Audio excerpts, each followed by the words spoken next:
is a cougar right next to this trapper that I just discovered.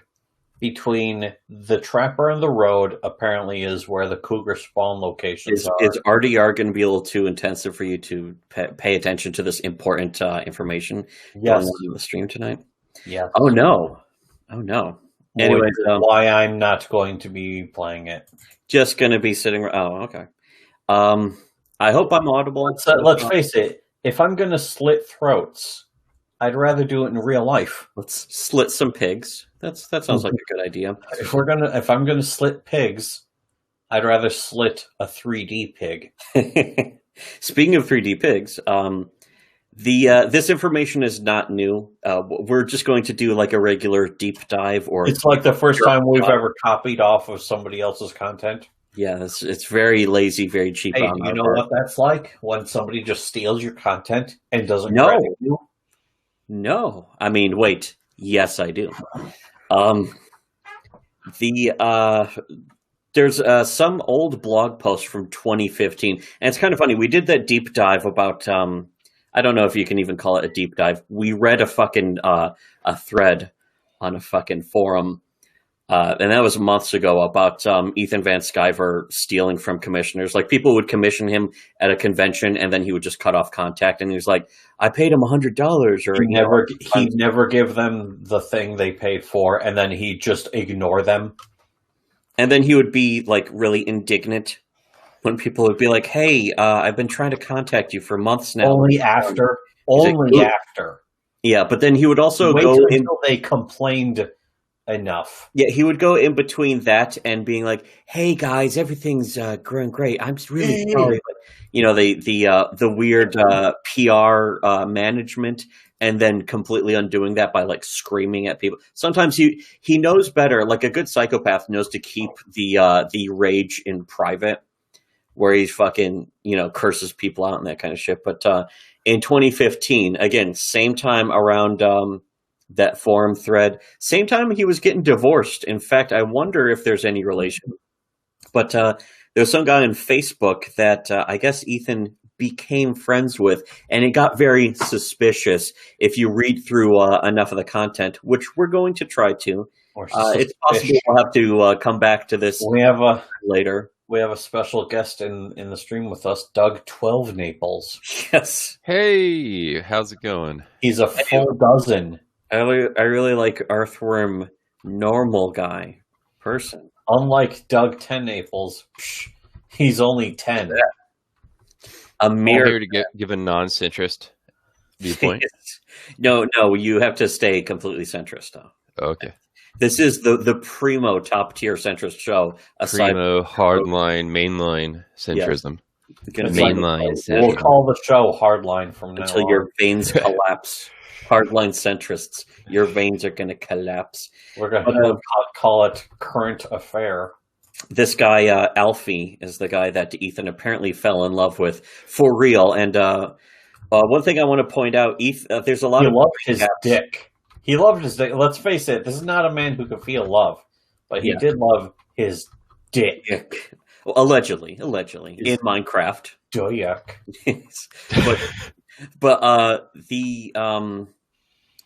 So this guy, Alfie, very reminiscent, of course, of the wonderful comic on screen here, Alfie, about the... reminiscent of the wonderful comic, the fucking, what was it, the Little Pet Shop Boys.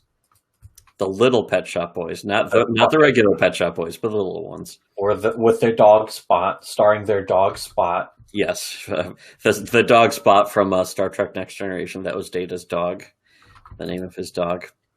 You mean the Little Rascals? Whatever. Not even close. I haven't thought of that movie. You know, Data's pretty good at painting. The movie. Oh, yeah, Data's good at painting furry art. He's great at painting horses. Yes. Especially horses. He loves to paint horses. You know who doesn't fail to deliver on his crowdsourced projects? Data. Oh, wow. And he does it for free. Yeah, Data Android. He doesn't need money. That's a replicator, They don't need money, and if in they the don't era of replicators, who needs a fucking? I know. I never understood $500,000. Why would you paint when you could just replicate something or just make it in a holodeck. That's so much better. You do it for the love of the product. Do you? No, that's not good enough. Remember when Ethan Van Sciver got so mad about the implication that you would do something, that you would at least love comics more than you want to get paid by them, that he started screaming on his streams like, this fucking bullshit about I want to make money. Like he was furious about it. And like the point even was like nobody ever accused him of like it's, no one ever said it was wrong to make money.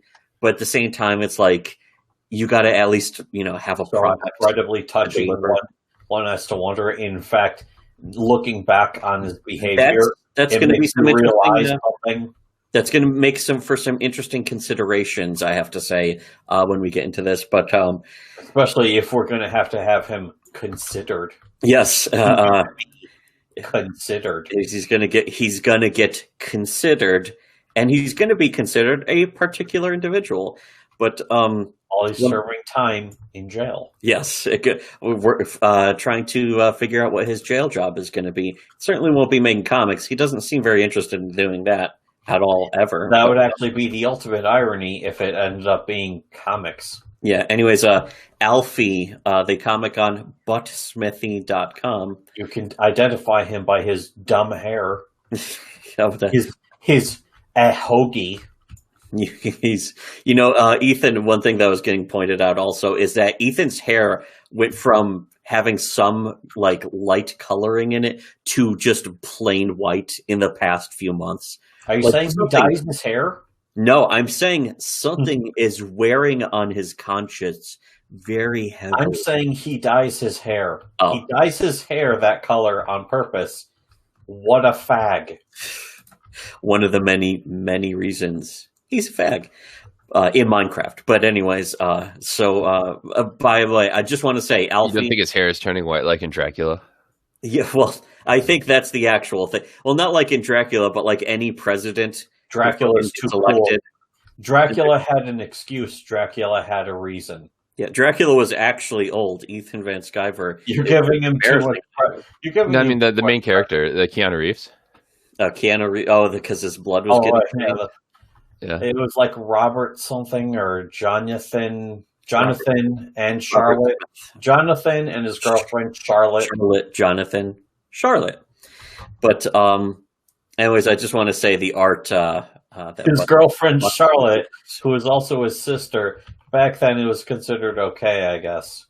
Yeah, it was okay for them to be in the 1940s when Jonathan and Charlotte went to go stab Dracula to death.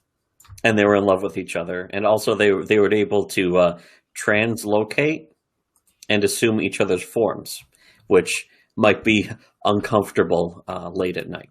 Important information about the Dracula lore. Important. But anyways, fucking the Alfie comic, definitely better, or easily better art than anything in Comicsgate. All right, we were talking about the Little Rascals. The Little Rascals. That's alfalfa in the Little Rascals, not completely different. I told you it's been a long time since I saw that movie in the 90s. You saw that 1990s classic movie, The Little Rascals. Remember that movie, The Little Rascals? It was in the 1990s. Now I do. I was old enough for that. Now I do. The reboot. Oh yeah, I don't know how the reboot. Dark and gritty reboot. Based on dark and gritty reboot based on something else. Where all of them are buckwheat.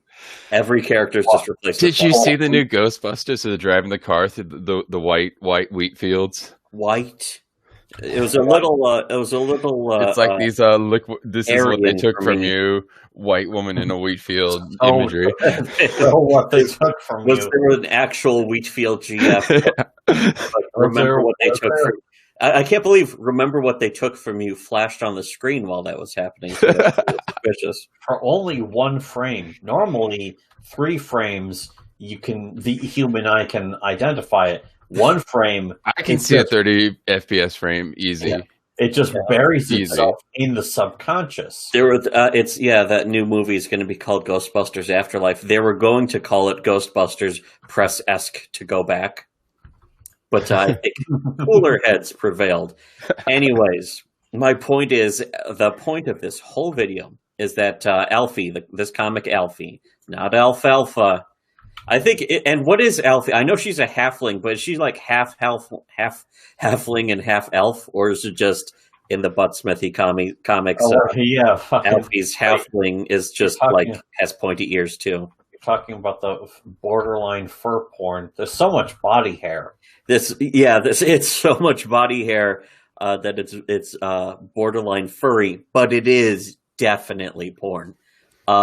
But pretty good art, better art than anyone in the comics. We were just talking about, that Stealing Solo, and the art in that is so fucking awful. That's easy. I have probably only seen a single full page of that comic. The art is really bad. I've only really seen the one where the lettering just goes off the side of the fucking page, and they blame the printer for something that's clearly not something a printer can fucking even do. Printers can't even print an error like that intentionally. Even if they wanted to print that intentionally as an error, they couldn't do it. And like Ethan last night apparently was just going into maximum overcope, like damage control. He was going into hysterical damage control, but he also wasn't saying anything. This is what he does when he can't have sex. With dudes, you mean? So with women, he always has the ability to have sex with dudes. But when he can't have sex with women, which apparently... When your wife leaves you because you're fucking obsessed with a dude on Facebook. She left him. Yeah, she left him at the same time this stuff was happening. So let's go into this. This is going to be his... So he puts a razor blade in his mouth. And he does this. He does this, and then he fucking makes it. He tries to draw a comic. He draws half a panel of a comic. Now he sees the funny side and everything. Anyways, so the this is just on the guy's blog, and he's like, "Hey guys, I do special effects. Check me out." And so phenomenalfx.weebly.com. It's a blog post.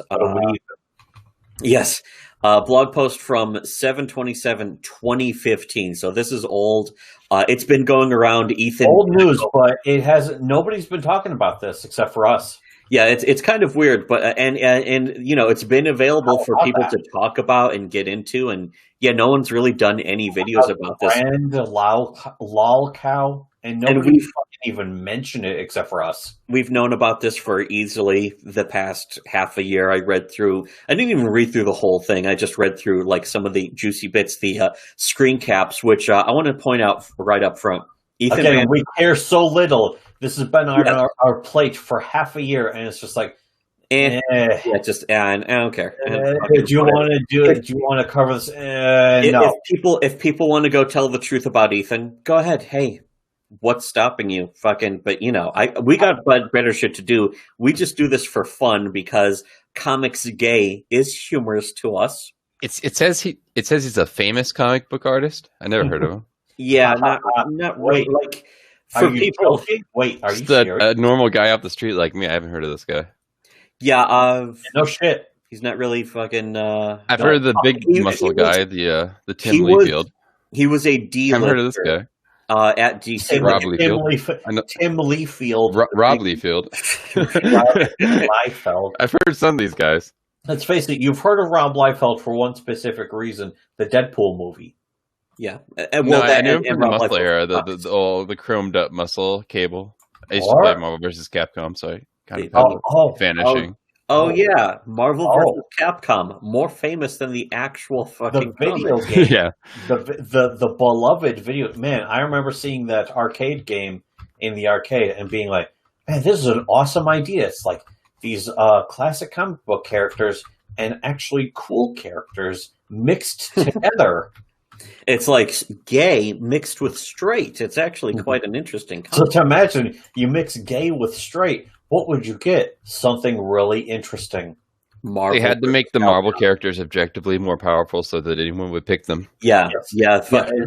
Fucking Captain America. Yeah, how is Captain America going to fight Mega Man? Mega Man can shoot plasma balls in fucking giant flying saw blades through the air. No, I mean in game balance wise, all of the Marvel characters are overpowered balance wise. They tuned them. Yeah, they had to do that. It's because they had to, no one would pick them. Marvel was like, Marvel's like, if you don't make our characters more powerful than your characters, no, you can't have the copyright. Yeah, I'm sure. Like, but okay, I guess. I'm sure. Also, I'm sure it's the other way around. It was like Capcom was like, "No, go fuck yourselves." And Marvel was like, "No, wait, please. You can destroy our lore. Go ahead, do whatever you want. Make them too powerful." And then Capcom was like, "Okay." Anyways, this guy, Ethan did a cope damage control video about this guy, I think last year, because he knew if he was going to do videos on the regular, people were going to ask him. So what about this guy? He can't really manage drawing comics because he's got to change his pants so many times. On a daily basis, he has to change his pants, usually from bleeding, uncomfortable amounts of blood. And he just refuses You don't want to mix urine and blood. Yeah. Unless you're Ethan Van Sciver, then, you're kind of indifferent to doing that in the first place. Have you guys seen this, the new Michael Jackson Netflix thing? The whole Michael Jackson accusation thing? Oh, Michael Jackson. Yeah. Linked to some video. Treasure. He goes into this bit where Michael Jackson calls one of the kids afterwards, calls him up on the phone, after they go home. And it's like, you got to get those pants. There might be some blood on your pants. You got to find those pants and burn them. And then it turns out, none of that actually happens. It was all lie. Michael Jackson. It turned out that perfectly innocent. The kid got blood on his pants because he cut himself. He cut himself on some part of the set, and it's like, oh, and this was a big deal. On the inside of his pants. Yes.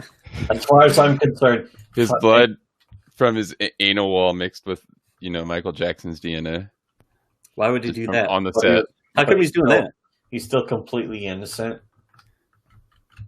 That doesn't sound fucking good at all. That doesn't sound like it could. That doesn't sound like it turned out very well. Anyways, so this guy wrote this blog series because, as he says, Ethan Van Sciver was harassing him, which immediately sounds very prima donna. But when you read through it, close to Madonna, even. Yeah, but it's fucking. His cunt flaps. He can pull his roast out of his fucking pants and use them to flap away. To fly, just like Madonna. He can fly. He has the gift of flight. That is very post Madonna. Anyways, it sounds very melodramatic and kind of fruity to be like Ethan Van Sciver's harassing. Just to say anyone's harassing me, but. That's usually decided by the actual story. So if you read through the story, it's sort of like the Boggy Creek Creature, where it's rated quite plausibly, quite believable. It had at least ability rating is quite high, with a maximum score of 3. It's sort of like a Michelin stars for service. Is that 3 is like the top, the very best. Anyway, so this guy in 2015. And again, Ethan Van Sciver's wife left him around the time these posts came out, and around the time that people started to alert people that Ethan was stealing from commissioners. Which again, that happened. That's quantified. The case is closed on that. There's no denying that. Ethan didn't even try to deny it. With this one, he tried to blow this guy off as, oh, this guy was just an obsessed weirdo, and this is one of his 2 tactics. You find out that, Ethan says that about pretty much everyone, regardless of what's being said. He doesn't address that's one of his 2 tactics is to avoid what the specifics of what were said, and then to say, oh, the guy was obsessed, which, that's what he says about every single person. He says it about Doug Tennaple, for fuck's sake. So, yeah, Ethan's that's his only damage. What Doug He's really not very good at damage control. I have a feeling if Doug was asked about that, he would deny it. Oh no! Well, that's because he's obsessed. Of course, you would only deny being obsessed if you're obsessed. Ethan Vance, the famed scientist. Take it from Ethan. Famed scientist and disgraced comic book creator. Famed Scientologist. Can confirm that. He's a Scientologist now. So this guy says he starts the post with a intro. I'm writing this asking for help in bold, just like in a comic book. In bold. Or like in Elite Beat Agents. Elite Beat Agents, yes. Except in Elite Beat Agent, it was still a little I'm paraphrasing it. A little more manly. I'm not saying that. I'm not going to ever say that this guy is definitely for sure a real man and a tough guy and a strong, confident man. This guy, really quick, Scientologists are usually really accomplished and competent grifters, and I think Ethan's mostly leveraging these crowdfunding sites and not even doing the heavy grifting work. Just like in accomplished in other things besides grifting. Well, he's not. I mean, if you're using one of these crowdfunding sites, you're leveraging them, and you're not really even doing that much actual heavy lifting. Well, yeah, that's grifting. What he did with Indiegogo is he has set up a special deal where he could break their terms of service, and they would just turn a blind eye because they would pocket possibly a one extra percentage of what he earned, or maybe they just did it for free. Maybe he just did it because he's like, "Hey, I'm going to bring a lot of money to you guys." They have nothing else going for them. They have so little going for them. Well, that's the top of their fourth-rate comic creator. Yeah, that's the top of their of the whole movement. Is Ethan Van Sciver's doing a comic called Cyberfrog. I was like, okay, what else you got? And it's like, well, why would you need anything else? They get really mad. What the fuck are you doing? What the fuck are you talking about, motherfucker? Whoa, calm down, psycho. Calm down, sissy. Fucking, but yeah, it's kind of goofy how it devolves to that with Comicsgate. They never address direct arguments. They just they do two things. One is to attack on tone, and the other is ad hominem. They never address a single argument, which is why Comicsgate has lost every single argument they've ever had any involvement with. Anything that's been directed their way from any real person, any actual serious person and serious creator, Ethan to everyone else in Comicsgate, even Richard. Richard has been directly confronted with, being questioned with stuff that he said, and it's like, what about this? And he would just completely dodge it, never address it, and be like, oh, I think that guy is some other guy who did this one comic, and just like completely dodging the point, and very cowardly, which Ethan's been doing for years. Richard takes after him because Richard is just a bootlick sycophant, as has been seen. In fact, that's going to be something interesting if we ever get to that comes up throughout the post. Yeah, something interesting. You're way overselling this already. Oh yeah, that's true. So yeah, this guy's post harassment isn't comical. Part 1 again sounds very melodramatic. I already hate it. For years, I've been a victim of cyber stalking, personal harassment. I'm giving this guy kind of a faggy voice already, but again, I don't know him enough. Again, we're on this guy's side. He's got to meet us. Well, I'm not saying we're on this guy's side. I'm saying we don't know this guy. We're just reading his post. That's it. What is? I'm not an changing sides now. Why did you defect? I didn't. I didn't. What? I'm defecting to the Soviet Union. Why did you defect? I didn't. What was that? That doesn't even make sense. Genius dialogue. Brilliant dialogue. Oh, really? So definitely trailer worthy. Anyways, that's completely unrelated. Making references to the Metal Gear Solid 3. Ethan's gay for alfalfa. Yes, he's gay for alfalfa. That is alfalfa. Worth pointing out. Wait, alfalfa. What? I've already forgotten who Alfalfa is. Alfalfa is the guy from. It's the kid with the baseball mitt. With the little Alfie kids. He's got a baseball mitt and a dog. The hair antenna. Hair antenna long before Ahoge anime did it. Yes. Ahoge. Anyway, Ahoge. However it's pronounced, I'm sure I pronounced it wrong. Whatever. Who cares? Languages are always evolving, Plus, we still don't know how to pronounce Moe, and it's only 3 letters. Moe. 3 letters. I've always heard it as Mo. Mo. Anyways. What the fuck, Japan? You know who the fucking 3 Stooges are. It's because their fucking hair Their haircuts are all like Mo from the Three Stooges. They're not anymore. I guess that's an outdated joke. It's China. It really doesn't apply. China. But it really doesn't apply to Japan. Anyways. Them. Anyways. Didn't we drop 2 bombs on them? Well, within those bombs, fucking Fuida Liza. So this guy says he's been a victim of cyber stalking, personal harassment, which I guess is like cyber stalking. Actually, if it's from fucking EVS and Comicsgate, then I absolutely accept and believe. Yeah, because we've seen him. Personal's like he like made eye contact at a con or something, right? Well, yeah, and apparently that has happened. In fact, it may have been contact at a con, a little more than eye contact, but you know that's just speculation. Can't wait. More physical. It's more physical. His eyes. We could stream for like 4 hours and still not even get to that part. But the guy mentions cyber stalking, personal harassment of my loved ones. And again, this sounds very dramatic, but he goes through the screenshots and shows stuff that's extremely similar to what Ethan Van Sciver has been caught paying people to do. The war campaign guys, he pays them to basically like sock puppet brigade against people.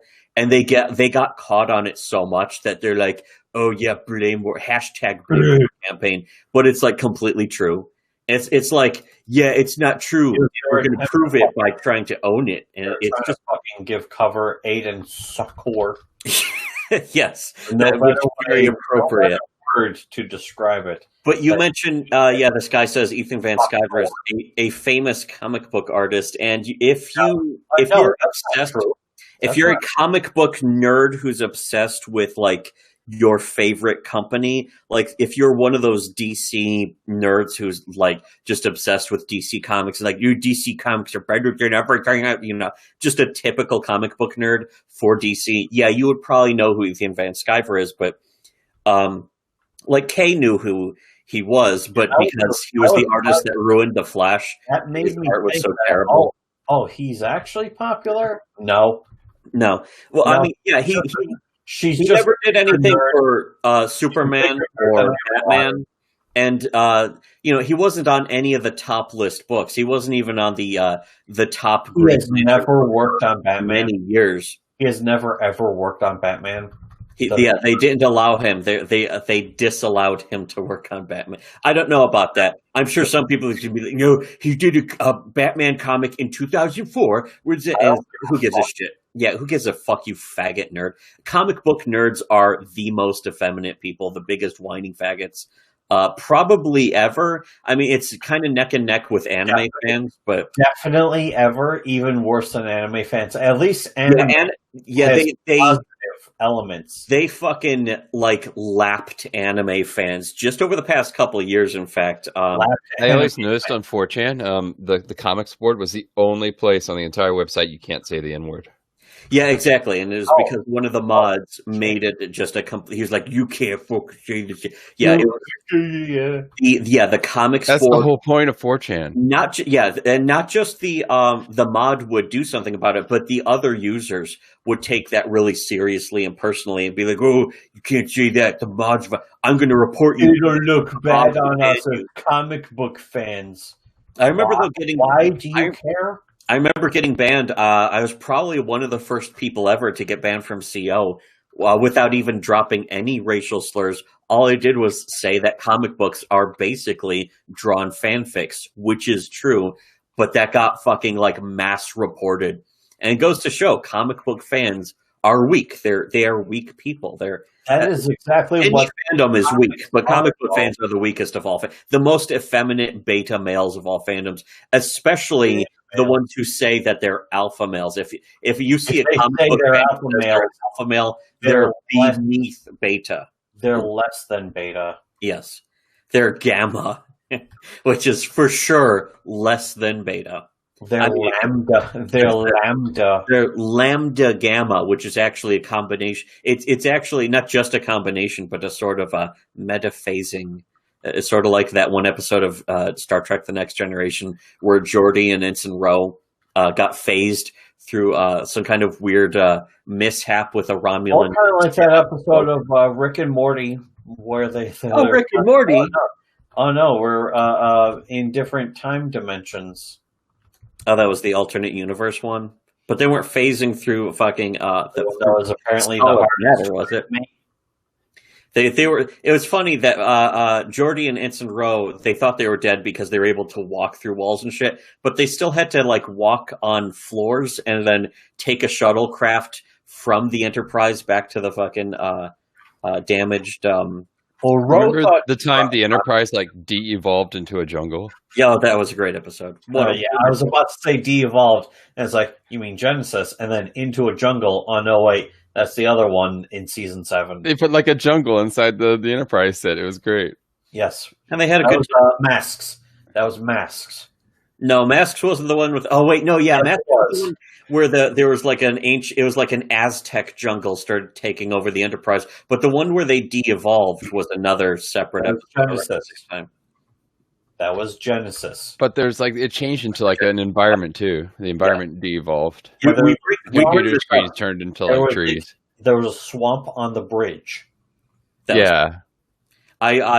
definitely like some sort of there's like an excuse for they're like de-evolving the actors too, so they're like acting like furries, and there's like a swamp. They were acting like I remember Broccoli was the first. Broccoli introduced the whole thing, and he turned into a spider. They're both in season 7. You're mixing them up.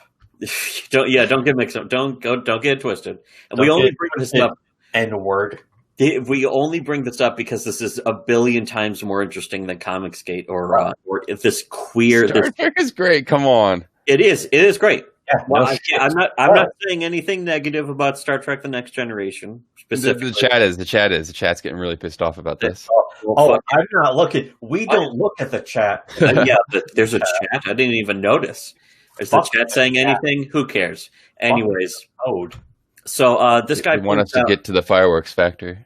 Yeah, in fact, I kind of want to just skim through this whole first post because there's just a lot of setup of blah, blah, blah. And he says, the bullying started off as a series of tasteless jokes but intensified. See, it sounds like fucking a lot of... Yeah, I already hate this person. Yeah, it sounds like a bunch of whining. But here's the thing, is that when he gets to the actual receipts, it becomes... obvious that there was legitimately something wrong with Sciver. My stomach automatically will turn itself inside out. And he links to Ethan Van Sciver bullying, internet bullying, IGN thread where that straight up looked like an obsessive fan who was like, Ethan Van Sciver, he insulted me and said mean things, and I have no idea what that guy's like. I can't vouch for any of them. What I can say is, here he says, if you would do something, help tell the story. So I'm just going to part 2 where this guy's going to actually get to the point, which is where he should have started. And he starts all over again in part 2. How it started, you were supposed to be pointing out how it started. This is worse than Tails gets trolled. Yes. well, everything worse than Tails gets trolled, because Tails gets trolled is like the best thing ever. But do that. I don't know. Somebody just do that? Go on the internet and tell lies? Go on the internet and tell shitty stories? This guy says he met Van Sciver in 2009 when he liked the Facebook page, which he uses to promote his work and increase his fan base. But he also picks on fans with put-down jokes and belittling comments and taunts, which, again, that sounds like whining. But also sounds like the source of somebody who's a sociopath. Who's just like, fuck my fan. I don't give a fuck about any of my fans. Anyway, follow me and blah, blah, blah, and follow me on share, comment, subscribe. Facebook. And that is something that Ethan's been shown, like documented, to have been doing to his own friends. I mean, look at Mike S. Miller. Look at fucking even some of the guys in War Campaign that he now denounced. Miller is also a fucking giant cunt. Yeah, exactly. That's the thing. When it's proven objectively, we can see that Mike S. Miller and Ethan, like, they're feuding. It's clearly, Ethan throwing a shit fit. Their feuding is still too masculine. Yeah, it's catty. It makes me think of Hatfields and McCoys, one of the most pointless feuds in history. This is still more pointless than that. He says he seemed like a decent guy at first when my ex-wife and met him in person at convention in Atlanta 2010. We talked for what? Hot Atlanta. He drew a picture of the Hulk for me. Who cares? His ex-wife, my ex-wife, and her son.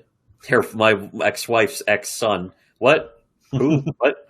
Anyways, he points out here in public he was on his best behavior. That is something that does tie in together.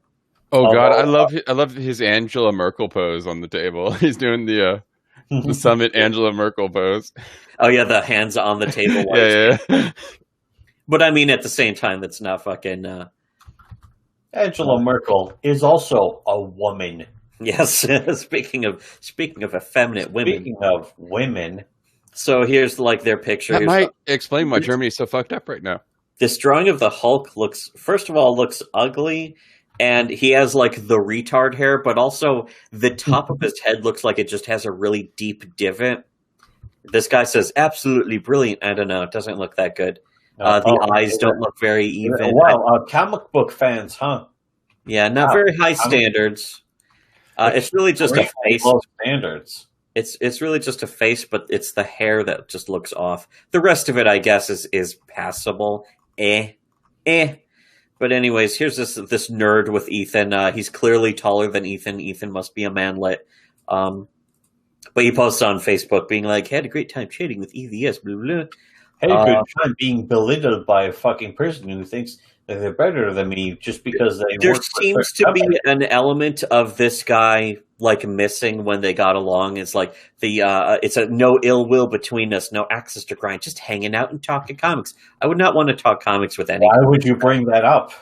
Why'd you bring up that other shit? Also, Alfie here says his Flash is hands down my favorite. Oh, that's the run on Flash Ethan did that Kay stopped reading the Flash over, wasn't it? Because it sucked.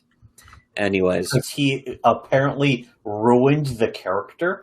Yeah. So here's they're talking like to give EVS credit, that might have been the writer's fault.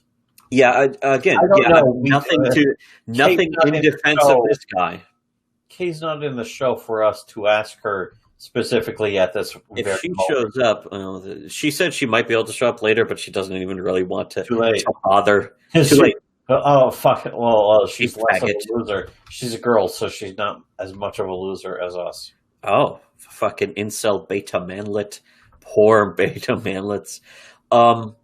But this guy talks, basically this guy's showing how, he used to chat because, you go on Facebook and it just has, like, you DM or IM somebody on Facebook, it'll just have a record of all the stuff you talked with them about. Oh my God, I like that. Word up. What? It's good. Oh yeah, Ethan, fucking Alfie here saying we should, Ethan saying, I'd love to spend time with you. Something that needs to be pointed out regularly. Ethan actually confirmed that all of these screenshots are real. His full name. Yeah. Ethan Daniel Van Scrivesberg. Oh. I never heard of him. Never heard of him. Next. But that's the thing is, until Comicsgate, I had never fucking heard of him. No, yeah, I'd never heard of him before either. And now that I have, not impressed. Not impressed with his body of work. So much. Nah, not so much. But the thing is, and then you bought an issue of Cyberfrog, and it's like, what's this? It looks Cyberfrog number one. Battletoad Ninja Turtle. I bought it because it said Cyber, and I was like, oh, is this like Cyber Rad? That comic was fucking awesome. That comic was actually a 6 out of 10. Dude, fucking sweet. So I got Cyberfrog and was like, oh, this is not even close to as good. This is a 3 out of 10. Yeah, for comics, which is like a 0.8 out of 10 for the rest of entertainment and art. But in fact, the art in Cyber Rad is better than the art in Cyberfrog. So by an objective standard. The art in that toenail, of yours, which you somehow bruised while high on tequila, is better than I Cyberfrog. Just get high on tequila. I get juiced on I just get high on you. Tequila. Baby. Anyway, so this Yeah, Ethan saying "word up" to them hanging out. Next time he's in North Carolina. It's the code word. No matter where you say, you know that you'll be heard.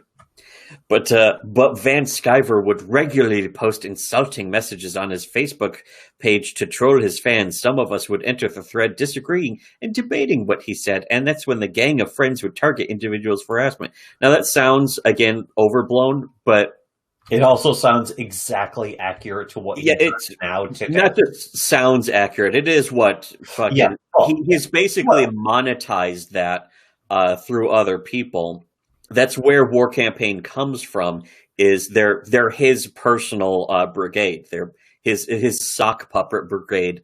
So anytime anyone disagrees with Ethan, he can just go to War Campaign and say, "Here's this guy," and then they just fucking. There are still people. Literally, what happened to me last week is they fucking mass flagged my Twitter account until my Twitter account got locked. And I don't really give a shit. So there are still people on CO, even on 8con, who are like, you have to post evidence of that if you're going to claim that. It's like, okay, here's the evidence. And they're like, no. Here's the evidence. Yeah, exactly. Here again, there's a mountain of evidence. Why aren't the rest of you fucking going through it? Well, you actually got to look, and you have to. That's another thing. You have to be capable of any element of human honesty in order to, like, if you say, "Oh, you got to present evidence," and then somebody presents evidence, and you're like, "Oh, no," then you're not really capable of accepting truth or evidence. You're just saying that you want somebody to prove it. And that's, again, that's a comic book fan thing to do. All fandoms are weak, but comic book fandoms are one of the weakest, weak. Yes, as human beings, but mostly out of dishonesty. They're just not capable of being honest because honesty hurts them. We've seen honesty hurt people. They're always nerds. Nerds are faggots. When it comes to weeaboos, I hate weeaboos. They're exactly like this. But weeaboos still managed to fucking outgrow this eventually. Yeah, to some extent. Are like 30, 40, 50 years old, and they still act like this. Yeah, exactly. Also 20 years old. Weebs are 20. Weebs are 20 or in their teens and act like this. But fucking comic book fags, cape cucks, are in their 40s or 50s. And they're still acting like catty teenagers. Or they're 20s, or they're 16, or they're 12, or they're 8. They fucking, they're the worst. They're the lowest of the low. So this guy points out, it was worse than the usual internet argument. They made insulting comments and personal attacks that were not confined to Van Sciver's page. They sent vulgar, harassing messages to personal accounts, and the barrage was relentless. Here's the thing, though, is that's also been objectively proven and seen. That is something that you can look at right now. This isn't just something in 2015 that this guy's talking about. This is something that anyone in Comicsgate can see, and even other people in Comicsgate who have left the movement. Look at Comicsgate. Think about this for even 1 second. If this wasn't true, why have so many people left your movement? Think about all the people who left your movement. Why did they do that? It's because this right here is objective fact. It's undeniable. You can't deny it. You will probably still deny it, but it is true. Attempt to. Yeah, you will basically be in denial of objective fact. You can deny the truth. And that's the thing. There's nothing sadder than somebody who denies objective fact. But there are so many people who do it. You constantly see people who will be presented with an objective truth that is quantified, it's documented, it's video evidence of the smoking gun, pretty much, with the DNA, fingerprints, and saliva and semen on the fucking blacklight and all that shit. And people will just say no. People will just say no, because they don't want it to be true. Person of interest levels of verified fucking evidence. Yes, you've seen the fucking smoking gun being fired in their hands, tabulated as they drool on it. Evidence, to be like this person before you've even done it. And we've seen that from social justice, overwhelmingly. Before Comicsgate ever jumped onto the social justice is bad bandwagon. Back when it wasn't safe to do it, we were the first people in comics really digging into the whole social justice question and showing why it was wrong. And the thing is, with social justice proponents, every time you proved something beyond a shadow of a doubt, they would just deny it. And now Comicsgate is guilty of that exact same behavior. And again, if you want to pretend that that's not true, then ask yourself, why did so many people leave your movement? Why are they still leaving your movement? Why are you gaining no new followers? You're losing followers and not gaining any new ones. Your channels have plateaued. You're starting to become like it's becoming a public relations nightmare for you. And at some point, you got to fucking just, I guess, look at the evidence and cry rape or something, because that's really all you're going to be able to do. But this guy points out, the attacks escalated into belligerence and aggression bad enough to cause me the concern these people might be dangerous, which again sounds faggy, but then in fact, I don't disagree with nearly as bad as fucking. Like, you look at the guys today, and you can see like they have mental illness beards where they're like in they're 40, but they're going completely gray already. Ethan hangs around with people, like you can see on the streams, they're people who are troubled. Like, you can see they have mental illnesses just looking at them and talking to them. I've seen shit that will turn his hair white. Yeah, exactly. And that's and there's no getting around that there are people like these all of his friends are people who are damaged. Ethan is quantifiably mentally ill. He's diagnosed. He has borderline personality disorder, but he's also diagnosed with bipolar disorder. He's diagnosed gay. And in the Book of Life. The Book of Life. St. Peter's up in heaven being like, this motherfucker. It's the Book of Life and the Book of Asperger's. Yeah. He's got the Book of Asperger's next to it. It's like, this fucking gay faggot. He mentions, this guy mentions it's a pattern that could be seen time again. He starts the argument. People fire back. The goon squad pounces, bullying in ways that are wholly inappropriate. Again, fucking, that's subjective, being, it's inappropriate. But again, and if you're going to say it's inappropriate, go ahead and show it. I'm going to come right out. Eventually, this guy does. Stepping out on the cliff and saying it's accurate. Yeah, this is still true. Like, fucking, as much as this guy sounds like kind of a flitty little queer, it's obvious. Is this Comicsgate? This picture here? No, this is his Facebook friends. Not even from like 2015. After we had said here's what Comicsgate should be. Here's Comicsgate. Here's the good version of Comicsgate. In 2015, Ethan was doing this with his. It's gone downhill from here. Friend. Well, then a couple years later, Ethan Van Sciver was like, "Hey, I'm going to be the leader of Comicsgate," and he was telling him. In private, he was telling people, I am the leader of Comicsgate. And even guys like Mike S. Miller were like, hey, you can't call yourself the leader of Comicsgate. And Ethan would reply to him saying, like, oh, that's too bad. They better get over it. And he was serious, too. And then people were like, oh, well, I am with him then. It's like, yeah, what? It was all part of the because the fact about nerds is they want to belong. They call themselves want to belong. Conservative. Oh shit! Yeah, that's another thing. Is that this makes it look political, but usually that paragraph because Ethan hides behind his politics. He'll say they're attacking me because I'm a Republican in comics, but then he's not a Republican. He doesn't. He voted for He didn't vote for Trump. He wanted to support who's the old faggot who died? The fucking crazy old guy. McCain. Yeah. Traitor McCain. Yeah, traitor McCain. Again, with McCain, when he was running against Obama, it's like, I prefer McCain over Obama. But now it's like, he is actually a traitor. And I don't mean during Vietnam. I don't mean during the Vietnam War. I mean now. Right now, even when he's dead. Right now. So this guy mentions these people. That's a great song.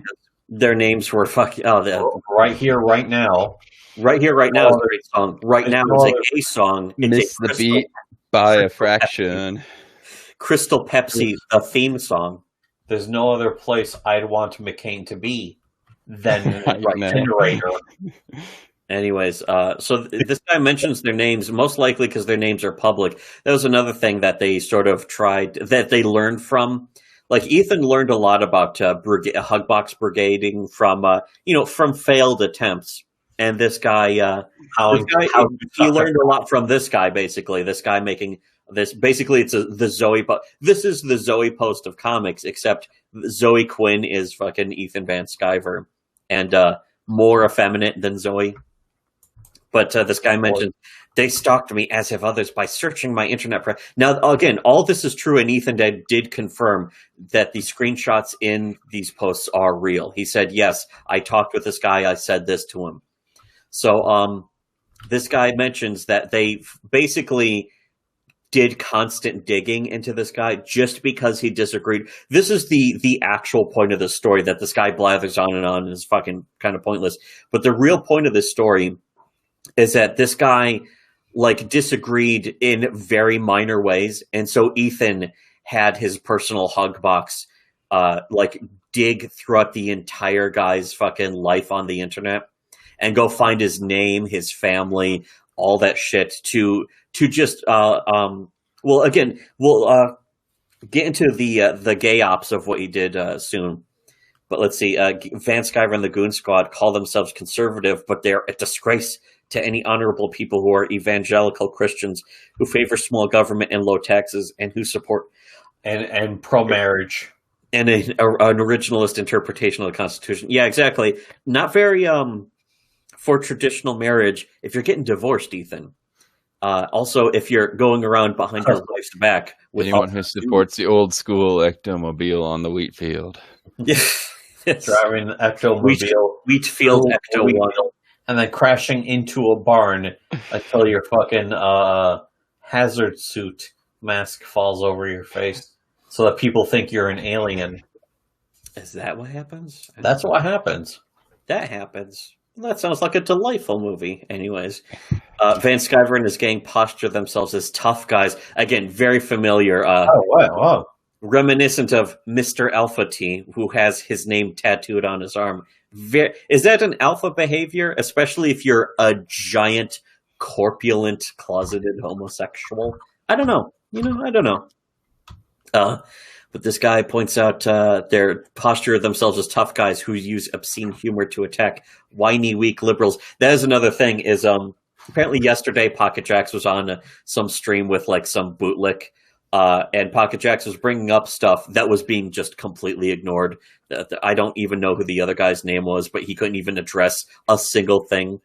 And all that happened is all the replies and the Cape Cucks were like, "Oh, this guy's a total liberal," and just completely ignoring what he said. Not a single one of them brought up what he had to say about anything. And then Ethan came on later and did the same thing, where he didn't even address a single argument. He just was like, "Oh, this guy's obsessed with me." Again, very, very suspicious, very cowardly for Ethan to hide behind his hug box like that. But that's because Ethan is a scared little girl, as proven by his own behavior. I mean, that's not even me saying that. That's Ethan showing it. So, that's not even me. One of these days, he's going to have to decide if he's going to hide behind it or get in it, I guess. Yeah, fucking, or both. Maybe you can do both. This guy says the plan would work better if they were actually funny. They're not, in bold.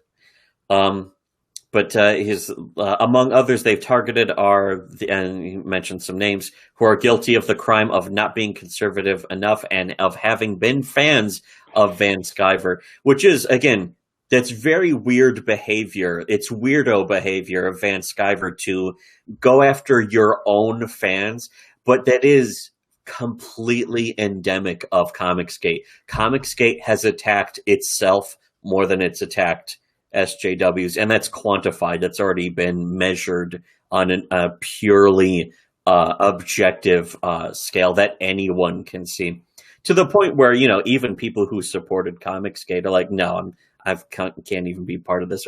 And, it's just going to get worse. It's going to get a lot worse for Comicsgate.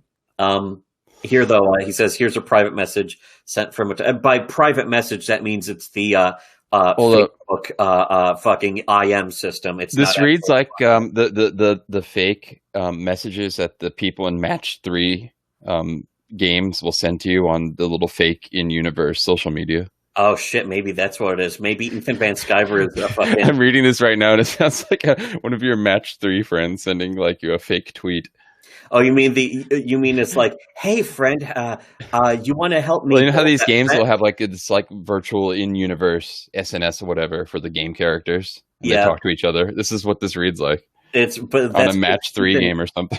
Yeah, Ethan, Ethan talking about the old moped. Ethan fully confirmed that this is real. These DMs are authentic, and that he did say them. The thing is, that's default smiley. Yeah, that's what a creep Ethan is that he talks like a fictional character in like fucking Alfie's Quest or whatever the fuck, or what's the one with the fucking the weirdly deceptive ads? That's like, oh, help people, like Clockmaker or some shit. It's like, help the kids cross the river, and then you're like, yeah, hey, what do I do with that? I actually downloaded one of those. That's like not the actual gameplay. They have someone that works up like this fake, interesting looking gameplay. Yeah, why don't they actually just make that a game about that? Yeah, I know. You want to. Or a Fishdom. Fishdom was another one where it's like, oh, help the little fish escape from the shark. And it's like, and then it's like a Match 3 game once you finally get it. Yeah, it's a Match 3 game where there's none of this weird puzzle solving shit. Yeah. Like, pour the gasoline onto the car. Oh no, it caught fire. Use the fucking pan. I actually got hooked by one of those. Yeah, that's why I was thinking about this. And they always have these virtual in-universe social networks, and the message just reads like that. Where it's like the default smiley and like, here's the rusty old moped. Do you so tough to get going? Yeah. Do you want to build a new fountain in your garage? Oh, it happened, like default smiley face. Yeah, that's how Ethan actually talks when he's trying to act like he's a nice person. And then again, we have DMs of him, and there will be DMs of him later in this too that are really creepy and weird. Ethan Van Sciver is like the biggest weirdo in comics. Even fucking faggots like Dan Slaughter, Mark Waid, who Ethan Van Sciver is friends with, by the way. But guys like Mark Waid, well, at least, just throw a tantrum and be whiny, but they won't try to act like they're not that person. They'll be like, oh, I get upset sometimes. Ethan is like, he'll do something and then deny he did it when you have the video of him doing it. Like, especially with saying shit. And then sometimes he'll delete it when he knows it could be used against him. So he'll delete the original stream. And Comicsgate, again, comic book fans are so behind the times. They're not ones to know that you need to like archive and back up everything. Like Gamergate was completely on the ball with that because Gamergate was like people younger than 30 for the most part. Or if they were older than 30, they were actually cool people who were smart. Comic book fans are not smart or cool at any age, but most of them are 40 or older. And they're complete boomers. They're clueless about everything, and it's just embarrassing. Gamergate had this big Zoe Quinn orgy to set it off, which I think was a big part of its success. Yeah, there was it was legitimate. That was the thing about Gamergate that set it off. It was something legitimate. There was nothing in Comicsgate to set it off. It was just like a retarded guy who was like, "Ooh, they're ruining comics," when comics already sucked. And it was something several years late after we said not just the exact same thing, but a better, smarter version of the exact same thing.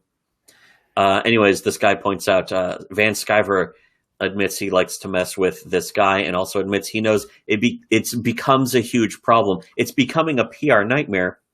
But yeah, Ethan says, I don't care. I'm just trying to get this guy going. He's like a rusted old moped. If you can keep going, it's a lot of fun until he relaxes.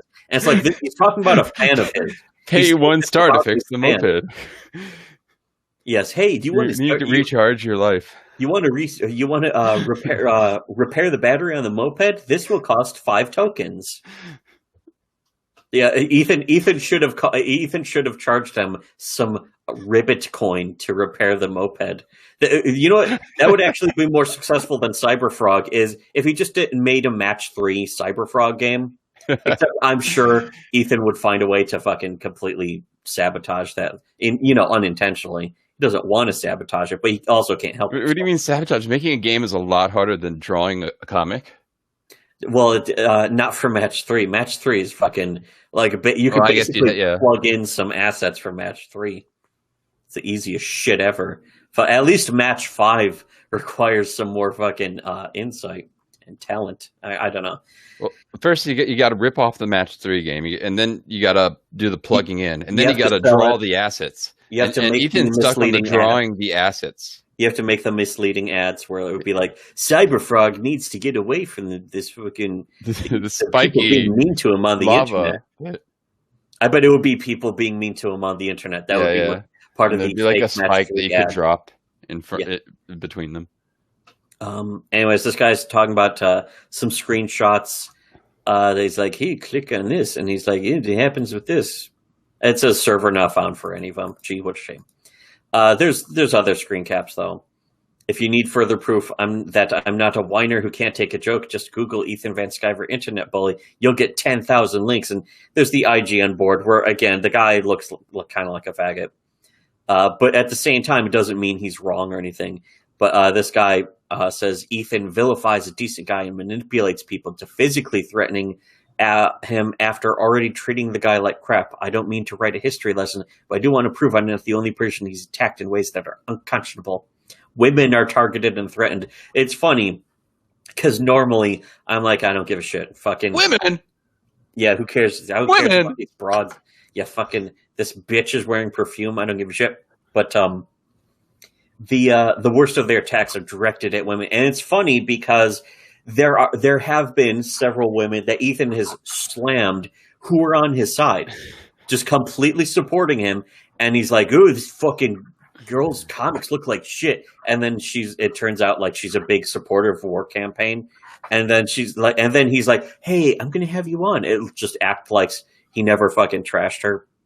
But he's had like other girls who were in Comicsgate and have done art and basically have done nothing else but like do art for Comicsgate and just generally supported the movement and other creators in it. Ethan will straight up have their accounts flagged. He's had accounts flagged just because somebody did too many drawings for Nurkish, specifically Sashi. She was doing drawings for Nurkish, so Ethan had her Twitter account suspended. And of course, he doesn't do it himself. He gets the hug box to do it for him. So he understands to have that element of disconnection and plausible deniability. Also, so say, "Oh, it wasn't me," but it is like the people who do it are people who are on his streams constantly, and they fully admit, "Yes, we did this because she was part of the Nurkish gang who's trying to destroy Comicsgate." And Nurkish never did anything about Comicsgate. He did. It's funny. He did jokes. He did jokes making fun of Comicsgate, just in completely vague, mild ways. And I guess that's a little too much for Ethan Van Sciver to take because that pissed him. In fact, Ethan Van Sciver was like yelling at him in DMs. And, again, these DMs leaked and Mike S. Miller like tried to white knight for Ethan, but then eventually had to admit that, yeah, it was true that Ethan was just threatening him. But at the same time, so Sashi wasn't even involved in that stuff. Sashi was just doing art and stuff for Nurkish's channel and his videos. And so Ethan basically saw it as open season against her. And, it's and her account got shut down, which that's part of her livelihood. But I guess Comicsgate really doesn't care about that because that was all completely public. It was public. It was out in the open. And Comicsgate just fucking turned completely away and it was like, I don't want to know. Not even that they denied it. Comicsgate couldn't even bring it out of themselves to deny it. They had to just pretend that nothing happened. And it goes to show that is the fucking gun right there, that Comicsgate has no principles. Comicsgate never had principles. They don't have any capacity for human. Rotting husk. Yeah, it's just a big nothing at this point. It's very tiresome. Anyways, this guy though says the worst they sent me was a post describing my ex-wife being given a torture porn facial after my marriage breakup. They did the same sort of thing to my girlfriend. These men really like to beat up on women who've done nothing to deserve any sort of harassment. Now, wait, but I don't really give a fuck. It's like fucking, hey, fucking, they're women. They deserve harassment. All of them deserve harassment. Yeah, but at the same time, they're not even involved in anything, and they would be just tracked down. And it's clear money that you are, if you're tracking down people who are unrelated to something because they just happen to be on a friends list on Facebook, you will always be the more effeminate person. And that is what Ethan Van Sciver always has been. Tumblrites do.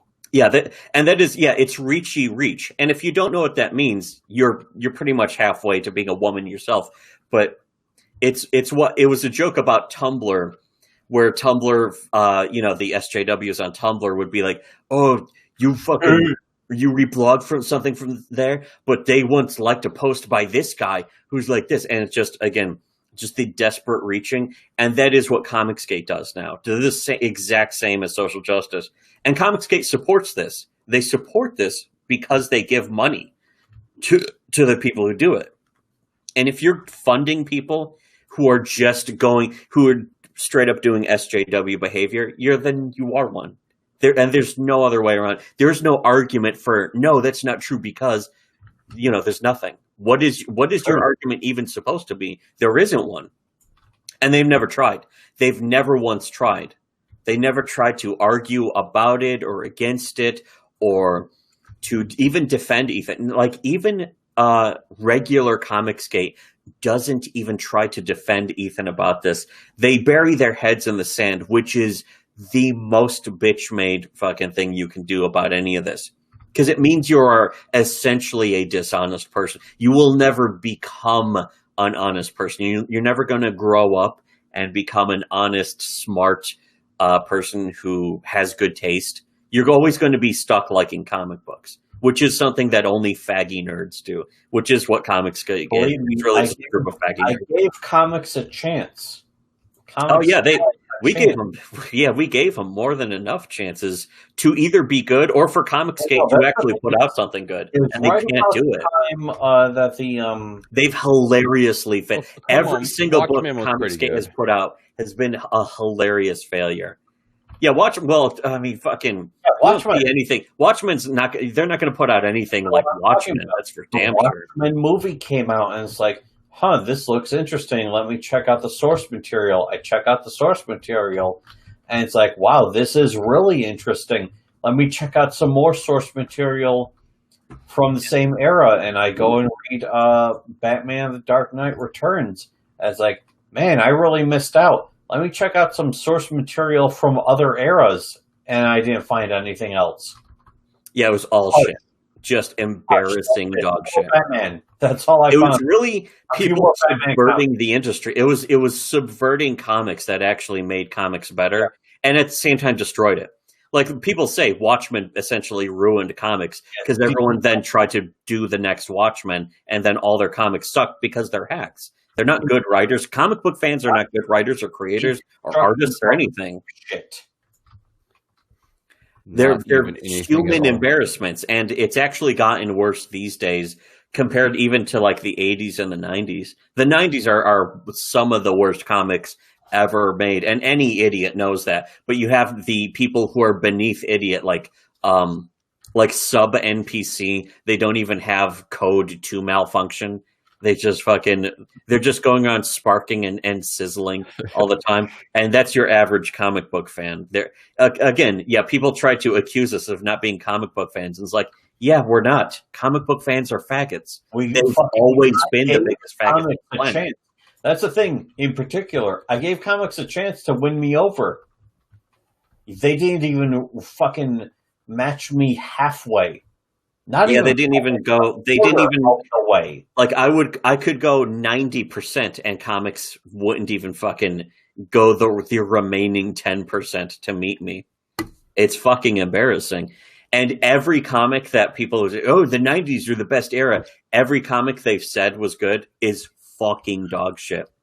except for like the really obvious stuff that is the same old. I'm tired of people even bringing up Watchmen. To be honest, yes, it wasn't even that good. It was good, and it wasn't even that good. It was good. It's from the 80s, though. Bring up something newer. How about Hush? You could bring up Hush. I really liked that. But again, it's just more fucking Batman. Yeah, Ghost World. Okay. Ghost World. That had a good movie adaptation. Yeah, I've only seen the movie, actually. Yeah, I've only seen the movie of Art School Confidential. That's a really good movie, too, actually. Was there a fucking Batman version of Art School Confidential? No, there wasn't. Where did Batman I wish there was. What does Batman have to do with Art School Confidential? Maybe Batman was the fucking old, burned-out fucking artist who started just killing women and taking their school IDs. Maybe that was Batman. Got a shout out for Tails Gets Trolled in chat. Oh, shit. Why is this stupid? Always worth a shout out. But we already made a fucking video review of that. We did a fucking video. Times, motherfuckers. By the way, somebody says the only positive thing Comicsgate has done so far is to ensure that Richard Meyer and Matt Wegener will no longer be drawing any comics themselves. Yeah, that's fucking... I mean, to be honest, they're not going to be in comics anyway, so I don't think that matters. Elements are stopping people from doing work. That's not very good. You're not doing very much to help the industry. I don't think. Not doing a very good job. Not good job. My stomach almost turned inside out. You mentioned Comicsgate. You mentioned Comicsgate. Oh, shit. You mentioned comic books. Anyways, this guy said I contacted Facebook, which does no good. It never does. But Van Sciver's role. Van Sciver plays the good guy in all this, saying he had nothing to do with anything, but that the attackers were just high-spirited guys who sometimes go over the top. Again, the plausible deniability of being like, hey, I don't... He's done that before, too, where he's like, I have nothing to do with what... He's actually said, they're not my war campaign. They're just war campaign. This is the same guy who was chanting "Hail War Campaign" in his own fucking videos. They're on every one of his streams. No evidence of them working together. Yes, there is. Yeah, they're on all of his streams. There's no denying that. He will deny something that he's caught on because he knows that comic book fans are such gullible rubes that they'll just believe what they do. A lot of listen and believe in Comicsgate because they're shallow people. They're little fucking pets. They're listen and believe. They're people. You mean sheeple? Listen and believe. Where have I heard that before? Yeah, that it comes from something else. It comes something very familiar. I guess it must be Comicsgate related. It's something to do with Comicsgate. Just Comics Gay. Anyway, so he mentions he makes manipulative comments like you're just not able to take a joke that the Green Squad really meant no harm. In my case, he contacted me directly saying he wanted to fix things. Why would you fix things if nothing was done wrong? But he says, here's a private message where he contacted me. And Ethan, again, this is the stuff I actually wanted to read, where Ethan becomes very womanly. He says, I wish you'd just believe me. I've had women say that to me when they lied about something. All women. All women? All women are like that. If only there was a clever acronym. About all women being like that. But anyways, Alfred being like that. Alfie is like, continue to be the patsy. You apologized to me and went on. Apologies, but do yes, whatever. But he is without a doubt the ringleader. Again, it's not even a without a doubt when he fucking knows the people personally and only capable of complaint and not critique, but also they treat like even the mildest disagreement, and we saw this with anime fans too. They treat the mildest of disagreements as like a fucking murder in their family, basically. Front on their senses. Yeah. But anyways, Ethan apparently had such a history. Murder their family member. Yeah, they would take it. They wouldn't even take it as personally if you did kill their family members, as you do when they fucking disagree. When you disagree with them. If you shoot them in the face with a mace and said you're wrong about something, they would not take that. They just they could take the macing. That part they wouldn't have nearly as much of a problem with. They can't take that because it's happening to them. Can't But take it. also, Never could. Time to end it. Wish you would. Anyways, he thinks it's funny, and in some way, I guess it feeds his sociopathic narcissism and enormous ego. That's giving him way too much credit. He has a little withered ego, but he's always like self-flagellating himself. He is a sociopath. We already diagnosed him with sociopathy. He's diagnosed with a lot of things. There's a lot wrong with him. There's a lot wrong with Ethan Van Sciver. I almost diagnosed him with the dark triad, but that's still giving him way too much credit. Yeah, because usually the dark triad guys actually are, to some extent, like an alpha, or some of them are alphas. Ethan is definitely a beta, who is not even dark triad, certainly not even close to the dark tetrad. Anyways, he says this guy, which is true, like Jordan Peterson. Yes. Jordan Peterson is intellectual dark web triad tetrad. Where you wife Zeldan Q-Web. Zeldan Q-Web. I have the Zeldan Q-Web inside me. But anyways, this guy says not even have the Zeldan Q-Web inside. This is actually kind of interesting. This guy points out, like any abuser, he will apologize, says he's been misunderstood, and paints himself as the victim. Again, that is not just an abuser, but specifically female abusers do that. And that was something that Zoe Quinn was straight up caught doing. And people in Gamergate didn't much notice that because they didn't really read the thing. They just read the 5 guys. She fucked 5 guys and fucking tried to cheat them. But they missed all the other parts of the Zoe post that pointed out the objective proofs that she would apologize. She would like beg for forgiveness from the guy.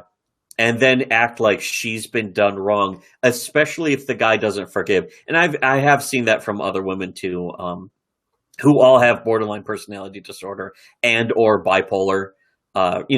Regardless of if it's rapid cycling or not, women with bipolar, especially women with borderline personality disorder, will act like they're the victim as they then apologize for something that they objectively did wrong or had a complete fucking meltdown over that was, not important or, taking a fact personally, basically, is something that nerds do and women do. Mentally ill women. Usually mentally ill nerds, too, because a lot of nerds have mental illnesses because, nerds can't really function very well in society. Mentally ill people can't really function well in society. So there's a lot of overlap there. Right, rightfully so. And again, quantified, QED, if you will, but QED, AF, MF. But yeah, so much of apparently Ethan had such a fucking problem with doing this shit and getting caught doing it that his Facebook got suspended, and so some faggot. And look at this. Look at the whiny. Like, if you want to say anyone's whiny, no one's a bigger faggot than this, where give Ethan Van Sciver his profile back. This page supports worthy causes.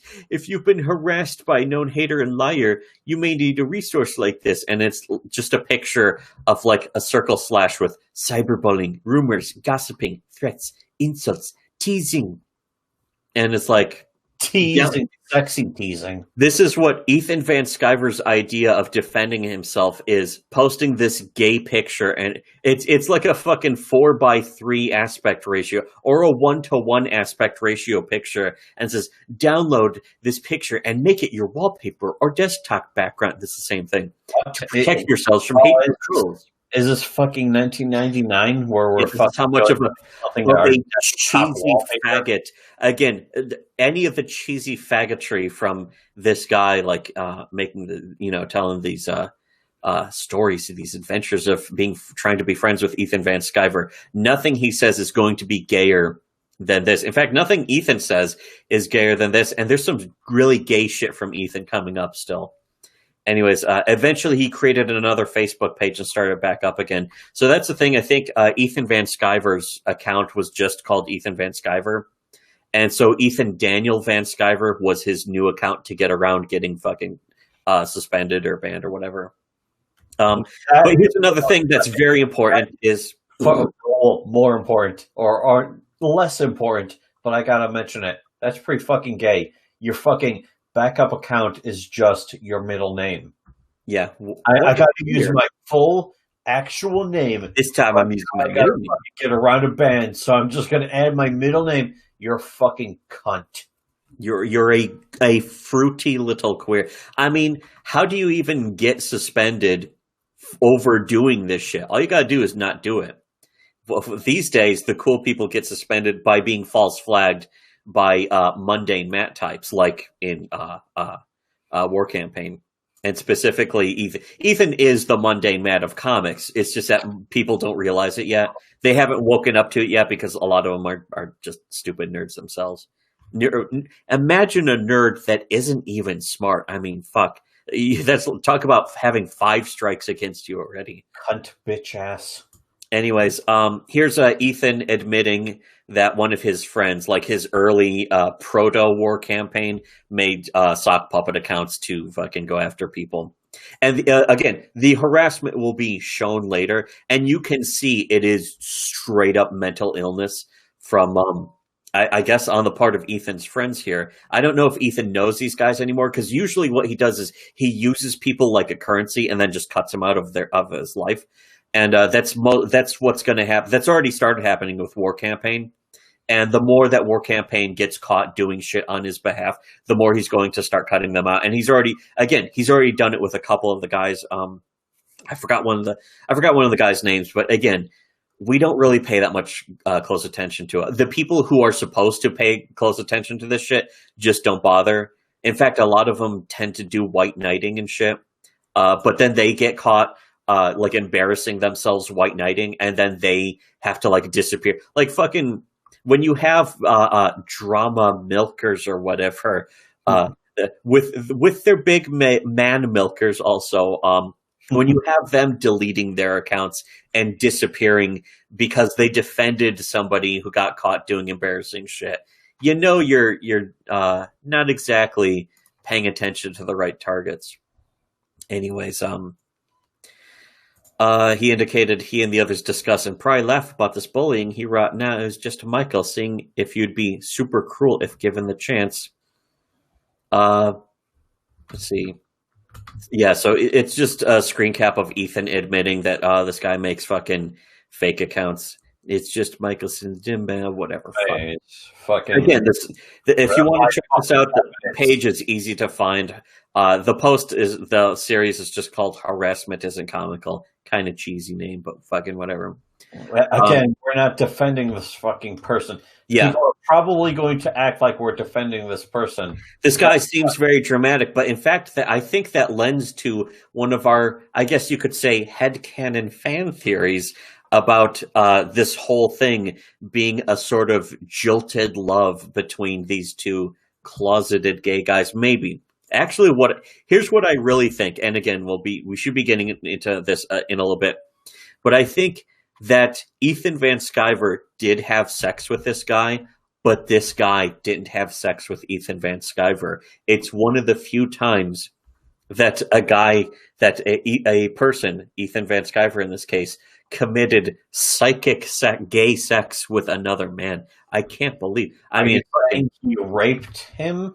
I think it's Van Sciver is a rapist. It's going to be like the only thing he's ever innovated in his life. Certainly won't be anything comics related or art related. Obviously.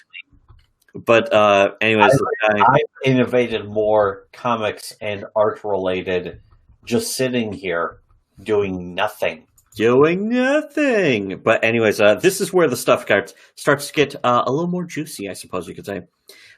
So there's all this stuff, all these accusations this guy made about Ethan Van Sciver having his fucking brigade. And again, that's something that has been observed in a completely different new group, basically a new version where Ethan Van Sciver runs a doxing brigade and a false flag, like flag a tree, gay ops brigade.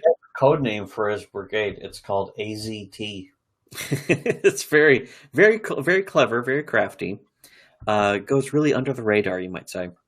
But so this guy, he I'm sure there's pointed out all these things. There's a lot of people who don't know what the fuck that meant. Yeah, those ZT gay nerds is the code name for the fucking cocktail for treatment of AIDS. AIDS. I can't believe Ethan Van Sciver has AIDS. Anyways, so this guy points out after all this shit and people, doing this and harassment and blah, blah, blah, he says, all I want to do is get away from these people. And in the conversation here, I initiate the break, but he won't leave me alone. So he says, Ethan and his group continues to attack me over and over, both on this page, but on my own page. One of his minions, Naring, continues attacked me with some really personal insults. So I tried to ask Ethan to take it down. It didn't work. Which again, that's happened to other people too. Other people just fully knowing that Ethan controls his fucking his brigade said, Ethan, these guys, your friends who were nobody, they weren't anyone in comics. They didn't make comics. They didn't have YouTube channels. They didn't talk about comics. Nothing. They were absolutely nothing. And did not exist until Ethan Van Sciver, for no reason at all, started to bring them on their channel. That's one thing that people forget or don't pay attention to, is that War Campaign wasn't even a group of guys who talked about comics or social justice or anything. They didn't talk about anything. They didn't have channels. They didn't do anything at all. But then all of a sudden one day they were on all of Ethan's streams. And they didn't add any insight. They didn't talk about the business because they didn't know about it. They didn't have any experience. They were just suddenly there, and people knew that Ethan controlled them. In fact, Ethan directly funds them, and that may come back to bite Ethan in the ass, or more accurately, destroy his career and his reputation for life. More accurately, the dick. Yes. But it's interesting. This is the old version of that happening with just a different group that Ethan had to cut off, most likely with, unless Ethan's still friends with these guys that he's talking about in this post. But Ethan's group continues to attack me over and over again, both on this page but on my own. Yeah, again, like I was saying, I tried to ask Ethan to take it down. Other people have tried that. Luck with that recently. shit. Other people have tried that recently, and Ethan gets them to just hit harder. And it's always people who have had no affiliation with them or even really much relation to Ethan, aside from maybe once they're on a stream or maybe once they showed support for Comicsgate. It's really creepy. And it goes to show that Ethan, when we talk about Ethan Van Sciver having mental illness, that's not us, throwing conjecture and suppositions, trying to be assumptions. People automatically assume we're trying to be goofy. Yeah, none of that is a joke. Ethan Van Sciver does absolutely have several either diagnosed mental illnesses, or they're not diagnosed, so they're undiagnosed mental illnesses that he's not even on treatment for. It's sort of like that joke about 25% of 25% of women are on psychotropic medications. The other 75% are going around untreated.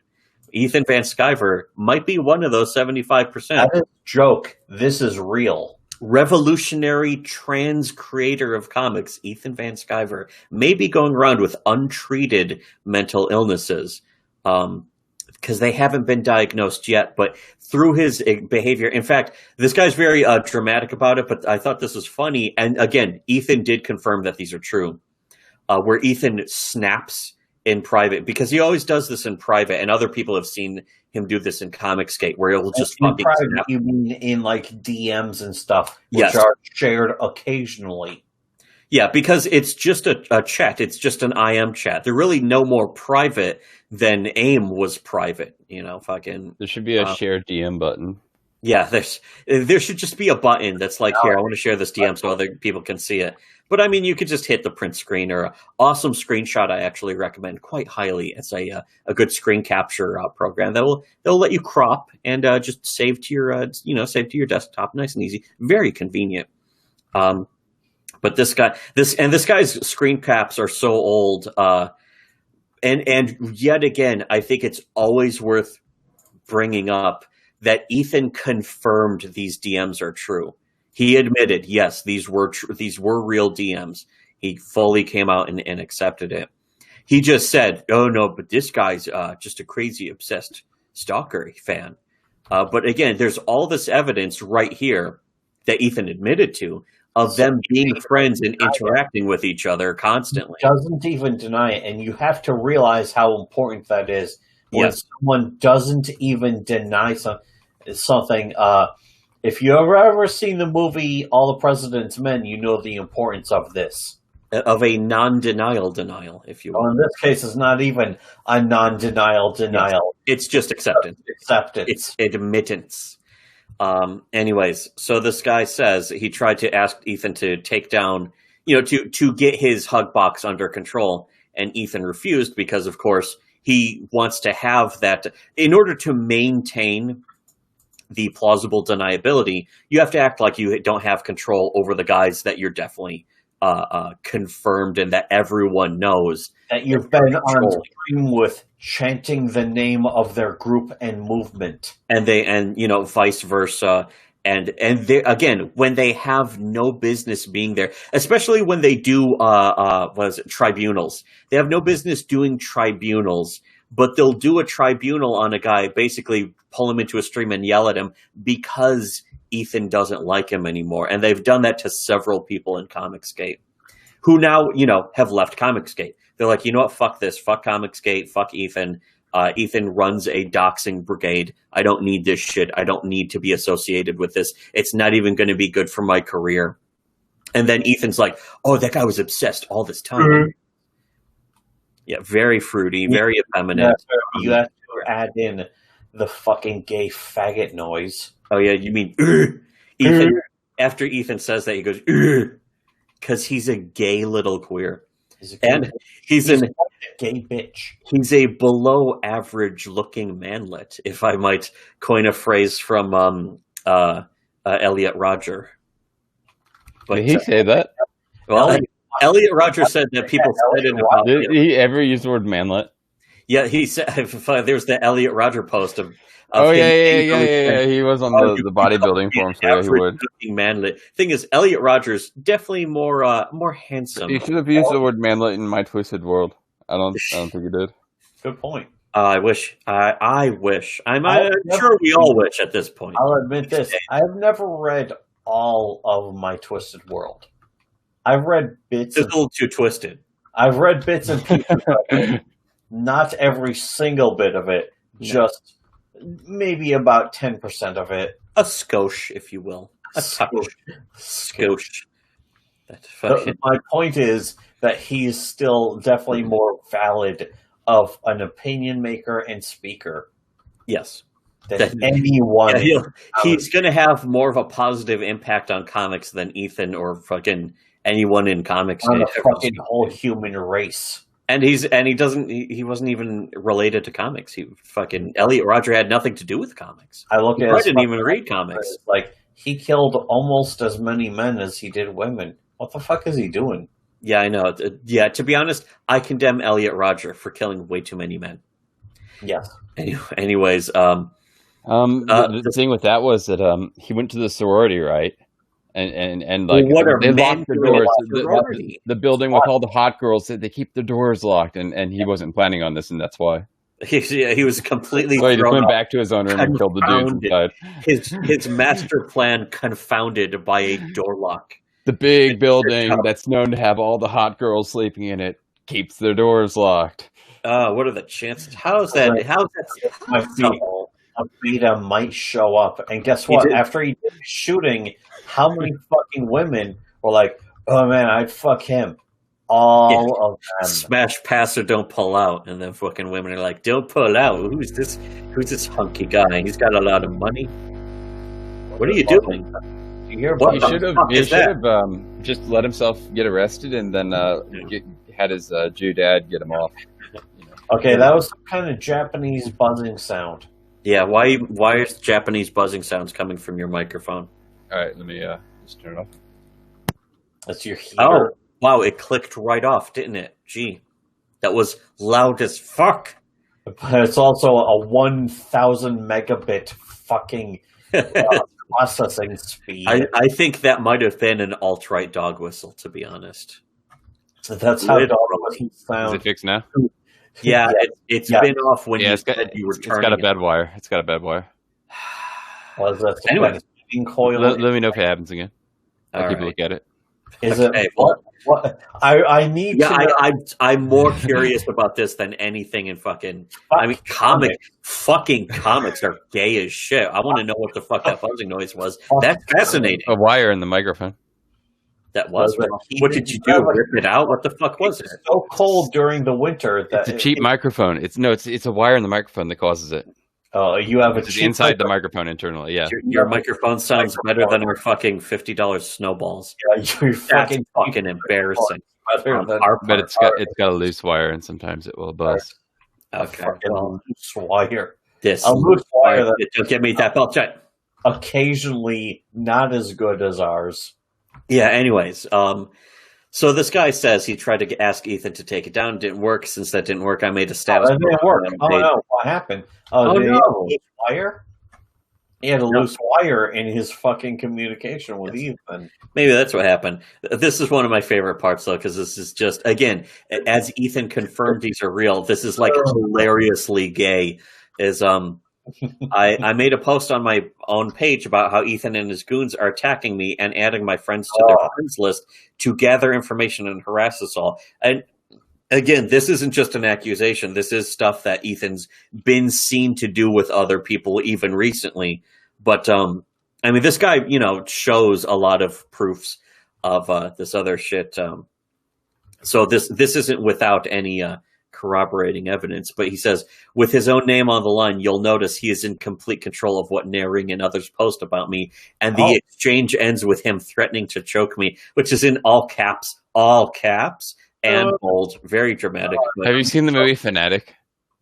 I wanted Travolta movie? to. I wanted to. I watched the.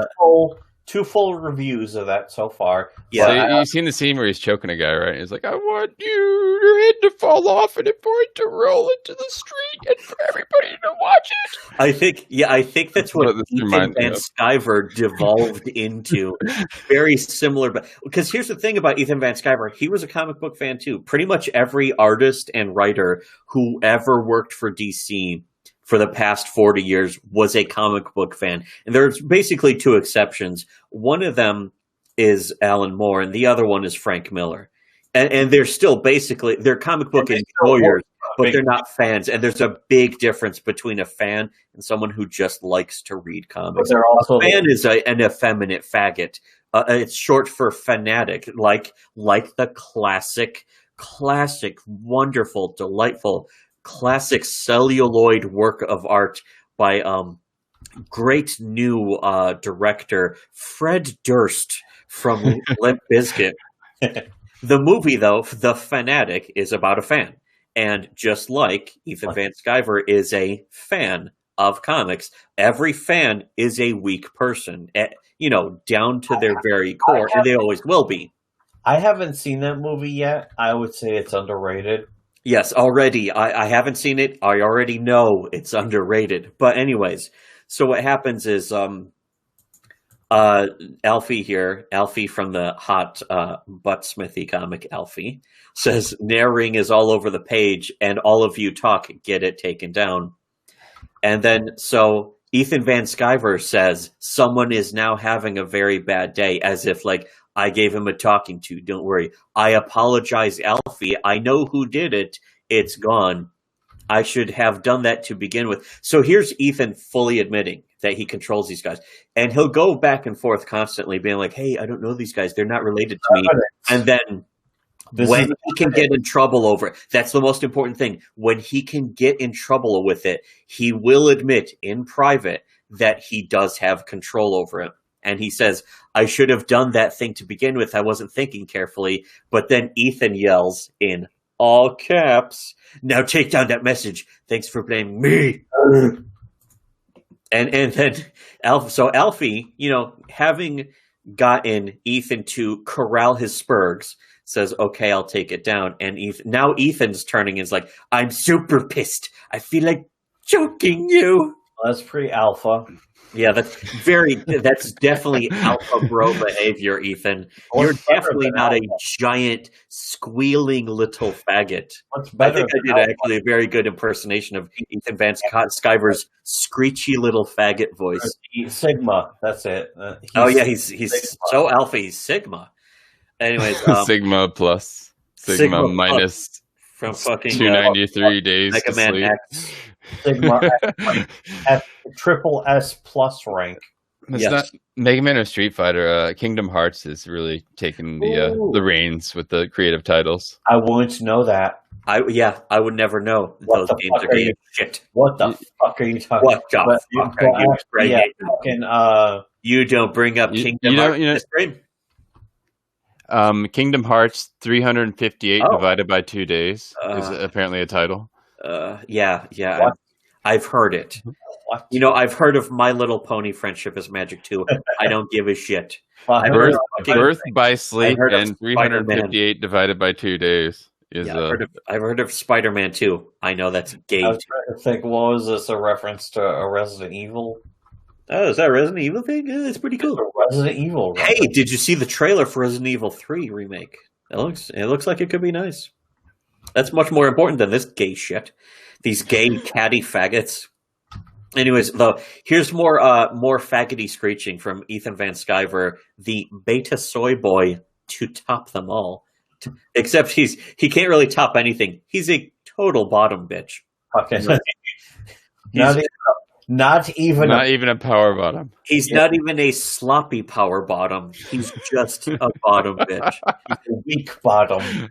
Weak bottom. Fucking big low bottom. Effort power bottom. Talk about cunt flaps. Van Sciver's got him.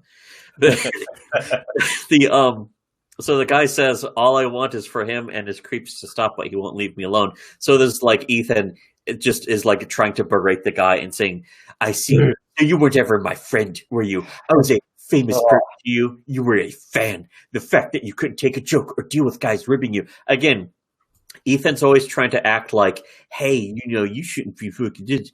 It's no big deal. I just wanted to hang out. No big deal. It's a very alpha. It's just a very alpha. This is so much like The Fanatic. You should really see this movie as soon as possible. Yeah, absolutely. I'm guessing it's nothing like The Cable Guy.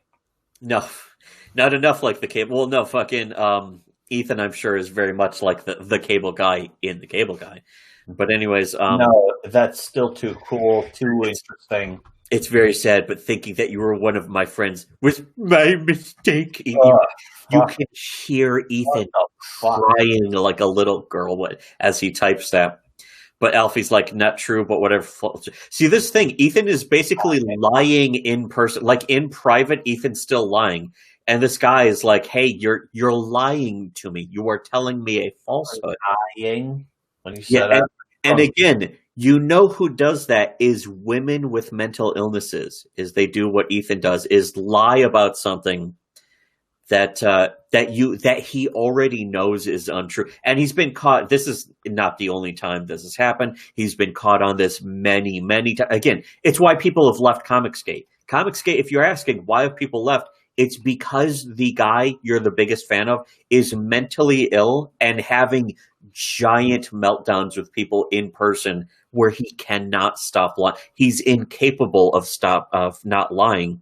He can't help it. To some extent, you might have to have some sympathy for Ethan because it's a mental illness. He can't control himself, but he does need to get on medication. He either needs to get back on his meds, he needs to take more meds, or he needs to stop taking them. And I have a feeling he needs to take more. Cycle him. Yeah.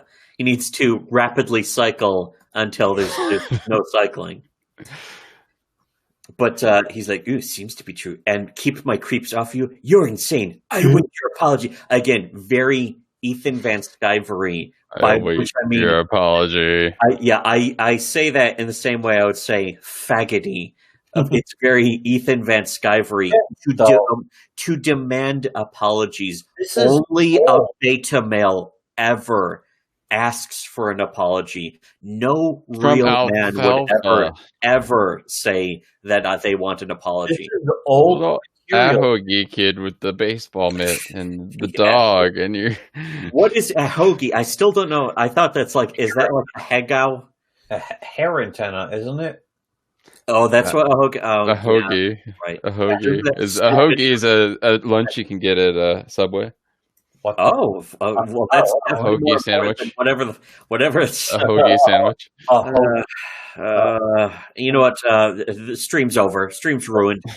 Okay, that's still funnier than anything Comicsgate has ever. Yeah, that's true. Yeah, it's definitely funnier than any other comics they've written. End a show on something that's still funnier than anything Comicsgate has ever said or You know done. we should do that. You know we should do. And here's the thing, by the way, the timestamps are here, where it's like, you're insane. I await your apology, and then several hours pass, and then he's.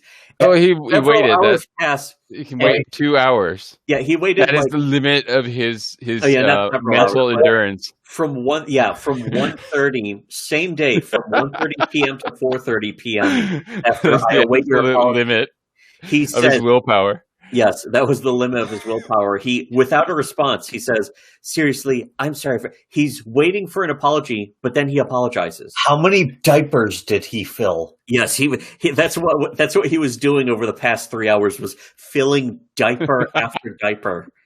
Fucking not because he's shooting himself. He just likes wearing diapers. Because Even Van Sciver just likes wearing diapers. it's just more convenient. It's more convenient. It's sanitary, I guess. I don't know.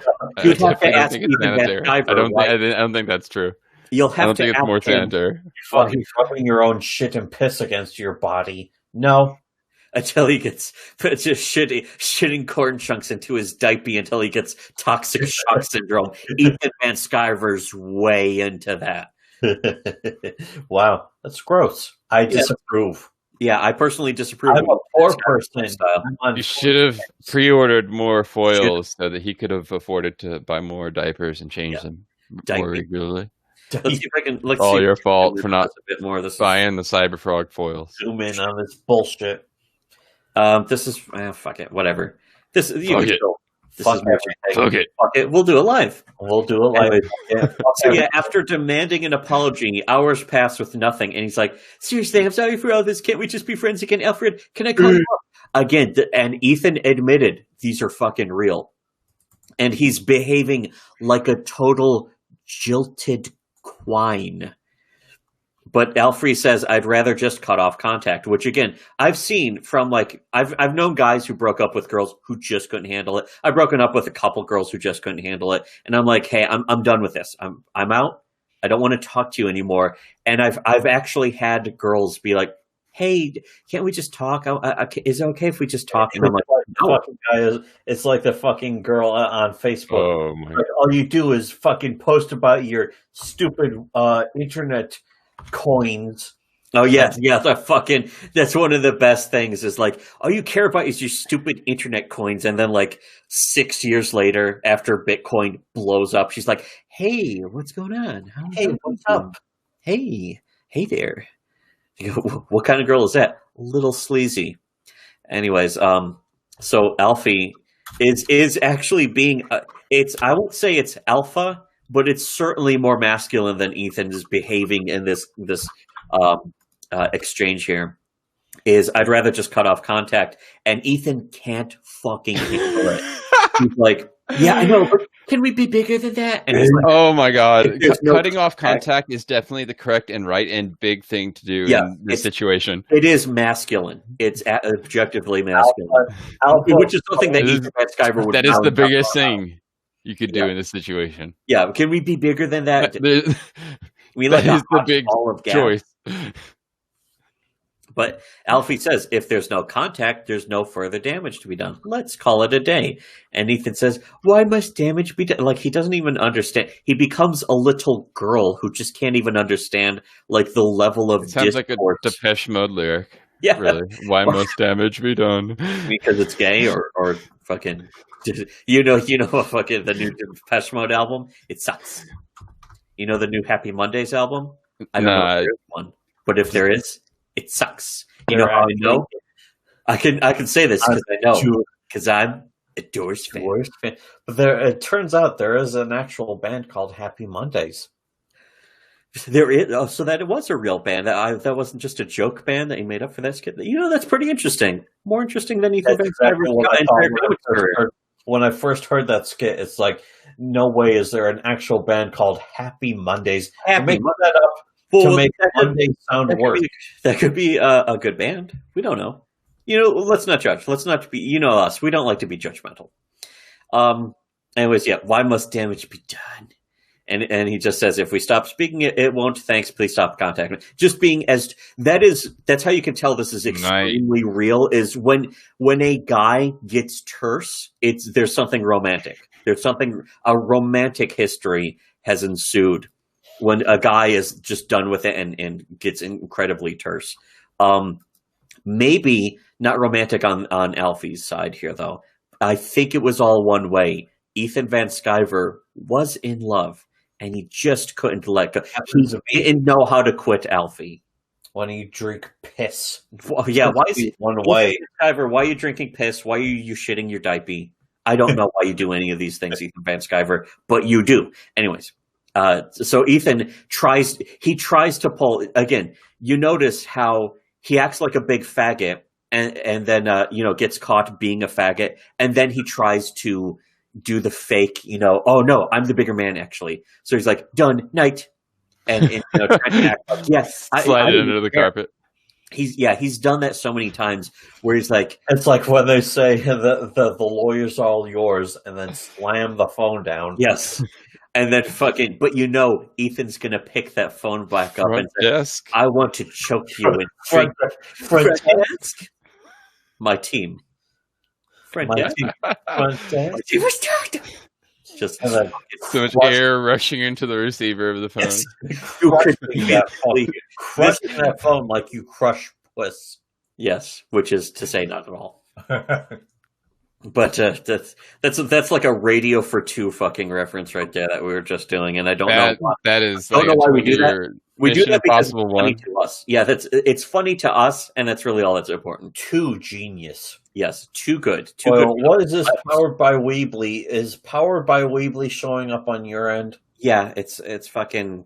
It's part of this guy's page. Whatever. Yeah, I don't. Whatever. Hey, I don't care. Excuse me, Jeb. I don't care. Excuse me, Ethan Van Sciver. Excuse me, Ethan Van. Comicsgate is a mess. Ethan Van Sciver is a big fat queer. A waste. Disgrace. Comicsgate is a disgrace. Anyways, so he kept coming back multiple times, even though I told him explicitly that I want him to leave me alone. He went so far as to make a big post on his page about how I was his Facebook friend of the day, which only called attention to the fact that I'd left the page and created more drama. Thanks for the friend request, but I don't think it's in the cards. When we see each other at cons, I'll be buying you beer or dinner. I just don't see the climate changing on your pages. Wait, why the fuck is he? This is the Alfie is trying to act like, hey, we can still be friends. I just don't want to get too involved. Again, a lot of these comic book nerds are like one blowjob away from being fans again. This worship of minor celebrity, D-list celebrity. Not D-list in comics. Not even D-list. Yeah, not even objectively D-list, but D-list for comics. He wasn't even on the top books. Like for the past 10 years, Ethan hasn't been on even the top 20 books. If got the equivalent of a pity fuck. Out of the 52 comics that DC's been putting out for the past 10 years, Ethan's on maybe the bottom 40. He got put on Green Lantern. The bottom 40. He got put on Green Lantern after the Green Lantern movie. Or not even after the Green Lantern movie. Yeah, even after the Green Lantern movie, he wasn't even the top artist for Green Lantern. Embarrassing. Anyways, So Alfie is pointing out the funny thing is it's not even McCall or Naring's posts that are the problem. What prompted me to unfriend was when an old-time friend of yours posted out of nowhere that I was some evil SOB and truly despicable, big deal, nameless internet person. It just woke me up that these guys are creating some alternate reality of crazy, and I've got better things to do than spending my time fighting 7,000 people. Again, a lot of those are the whole human race to wake up. I think it is time for the whole of the human race to wake up. It's beyond time. Yeah, it's more than beyond time. Do you know how long it's been when the whole human race has needed to wake up? That sounds like it's been a long time. Oh boy! Speaking of how long it's been, I've got somebody on my Steam friends list of all things asking me how your work schedule is. I'm assuming so that we can play Halo Reach. I mean, actually, I shouldn't even have Steam on, especially if Burb is going to fucking try and eye me. Anyways, so this guy says, I can't spend my time fighting 7,000 people. You survive without me. You're a nice guy and one hell of an entertaining, much appreciating. Trying to be gracious, which, again, nerds are always trying to be like, nerds worshipping celebrity. Yeah, they still worship status way too much. Nerds, yeah, that's another thing about nerds.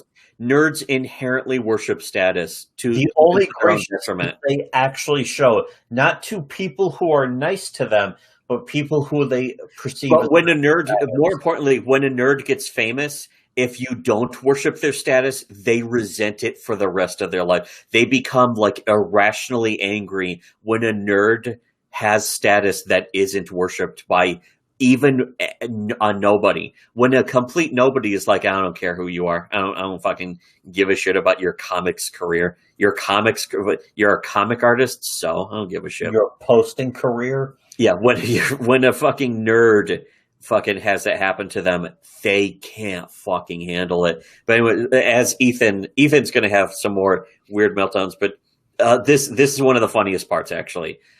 Ethan replies to him saying, "That's fine, Alfie. I don't know what to say. I'm extremely sad. I'm always happy to read your postings, and I thought you were funny. I guess life goes on. Good luck, EVS." He signed a DM. A DM is signed with his fucking name. But what? Like fucking 2 hours later, he says, "I just ... Never mind." He puts in a fucking ellipsis. Yes. DM. What a fucking faggot. This is, I think, the gayest thing. Ethan's done a lot of RPG dialogue. Things, but this is exactly. Our RPG dialogue is more. It's very Squall from Final Fantasy VIII. Whatever. No, that's still better. It's still more masculine and manly. I have more respect for Squall from Final Fantasy VIII than this. Hold on, I know I can find a screen cap of that right now. I know. Everybody knows it.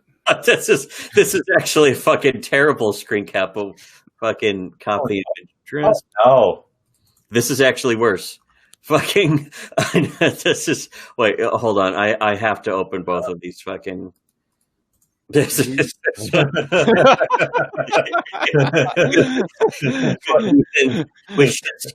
Ethan wishes he was like this. Wait, this one's better though. This specifically, it seems like more fucking suitable. Here though, this is. I like the other one, the stylized version. The elite, super elite, maxi ultra version. I want that as like a sticker to put on my car. I want to go. Gene Force has. I want to go into a restaurant called Movers and Shakers wearing a T-shirt saying this. Movers with this screenshot on the shirt. Okay. Is that from the wonderful classic motion picture Freddy Got Fingered? Yes, it is. Yes, it is. This is a fancy restaurant. Fancy. They're fancy. Again, that freak out. That's not a telephone. That's just a kitchen phone. What do you think? You got a car telephone? That's just a kitchen phone. The complete fucking. What are you doing? Fucking asshole shit. Was still more manly than I just ... Never mind.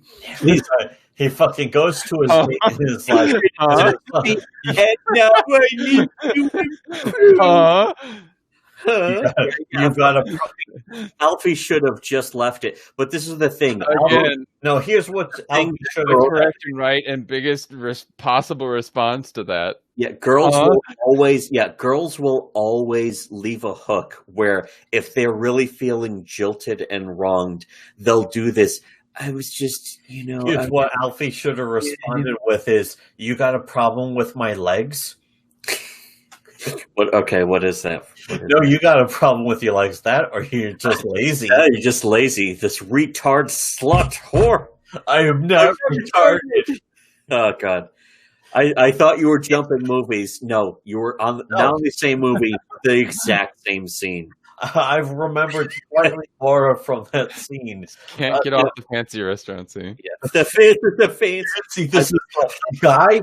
I like how it ends with just a police officer just like shooting the firearm into the air to stop the situation. Bullet into the air and fizzles out so awkwardly after this. Like, because my favorite thing in that whole scene actually is when he has the seltzer gun and he's just spraying Rip Torn, and Rip Torn is like random back and screaming like he's in a Dragon Ball Z power-up fight.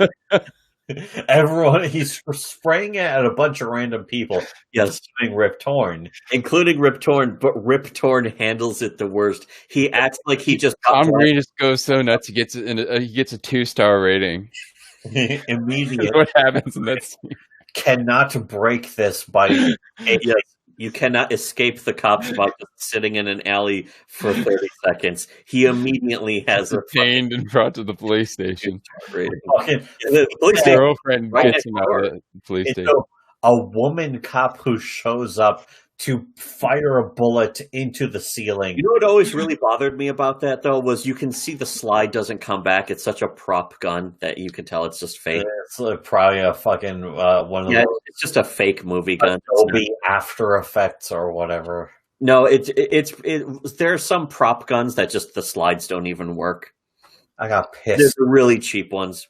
Anyways, yeah. So Ethan's saying, never mind. I've had a fucking girl try to do that with me. And but the thing is, my response was always, okay, good, never mind. Fuck off. And then just laugh at them and then screen cap what they said and paste it to friends and laugh at them. But instead, Alfie is a nerd, of course. And the thing is, when I was doing that to girls, when I was being like that, where they're trying to be like, I hurt Lissai, that fucking faggoty girl shit. When girls were doing that to me, I wasn't a fucking alpha Chad bro. I'm not an alpha Chad bro. I don't go around telling people I'm even a Sigma. I don't fucking. Who actually types out the pause though? Yes, the dot. Girls don't even do that. Yes, girl. No, I remember one girl. Girls won't do this over the message though. Is the thing. they'll fucking They'll do that in real life, but I mean, this is really beyond even TVJ here. It's more effeminate than actual women. TVJ, yeah. TVJ, TD Max. It's fucking. But yeah, so Alfie says, huh? Which is the exact wrong thing. Don't bite. Don't take the bait on their pity party. I'm sorry, I just never mind, period. Okay is the correct answer to that. Just okay. Fire up the JC Denton soundboard, okay. Yeah, the JC Denton soundboard, okay. With sunglasses. Never mind, okay. With a sunglasses emoji. Fucking something like that. But Ethan, of course, is like, yes, I got this guy. My boyfriend is paying attention to me. So Ethan says, "You're my friend." I don't understand the emphasis on the "my" there. That's very narcissistic and weird. It's like, not just narcissistic. Why is the "my" important there? You're my friend. It's needy, like a jilted girl. Ethan Van Sciver he acts like a giant faggot a lot of the time. But right here is like one of his biggest girl moments. And the thing is, he has a lady friend in his profile pic as if to say, see, I'm not gay. I'm so straight, you guys. But as he's doing that, as he's just, and it's going to get worse, by the way. We'll get into that. I'm sure that's right after this.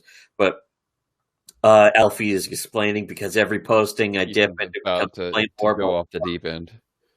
But Ethan is like, Alfie, come on back. Yesterday you were FBFOTD, and that's how I found out you were. Oh, Facebook friend of the day.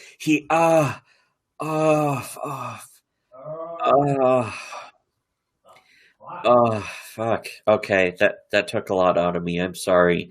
He fucking abbreviated Facebook friend of the day like it means something. Someone in the chat has claimed now that they've gotten a text from a girl that will do the multiple dots thing. Yeah, again, I have seen that from fucking girls who I felt nothing for. There was like one girl who I fucking dog fucked.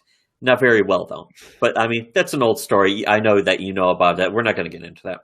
But there's like other girls that much sadder I would just talk to on the internet from like Second Life who are like, can we get married? Can you bring up my comic that I did about her, about how she goes to the Best Buy? What? Oh, you mean the pic you did? I'd have to go dig that up. I'll dig it up. I'll dig it. You can. I'd have to link. Just forget about it. Just never mind. ... Fuck it. Yeah, I should just paste over her face, Ethan Van Sciver's face now.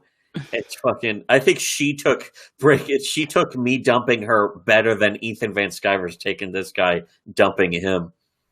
But Alfie, come on back. Yesterday you were Facebook friends of the day, or FBFOTD, and that's how I found out you left. I heard ironic. Anyways, the next day he still can't respect my wishes and go. Again, that's a fruity way of putting it, but at the same time, not as fruity as being this clingy. Ethan Van Sciver is so clingy. He messaged me again at 1:22 in the morning, and it looks like it was like a double post, which again, Ethan confirmed that these are real, but that's also like kind of proof that these are real because nobody, like if you were faking messages, you don't fucking fake like an accidental double post. No one even, thinks to do that.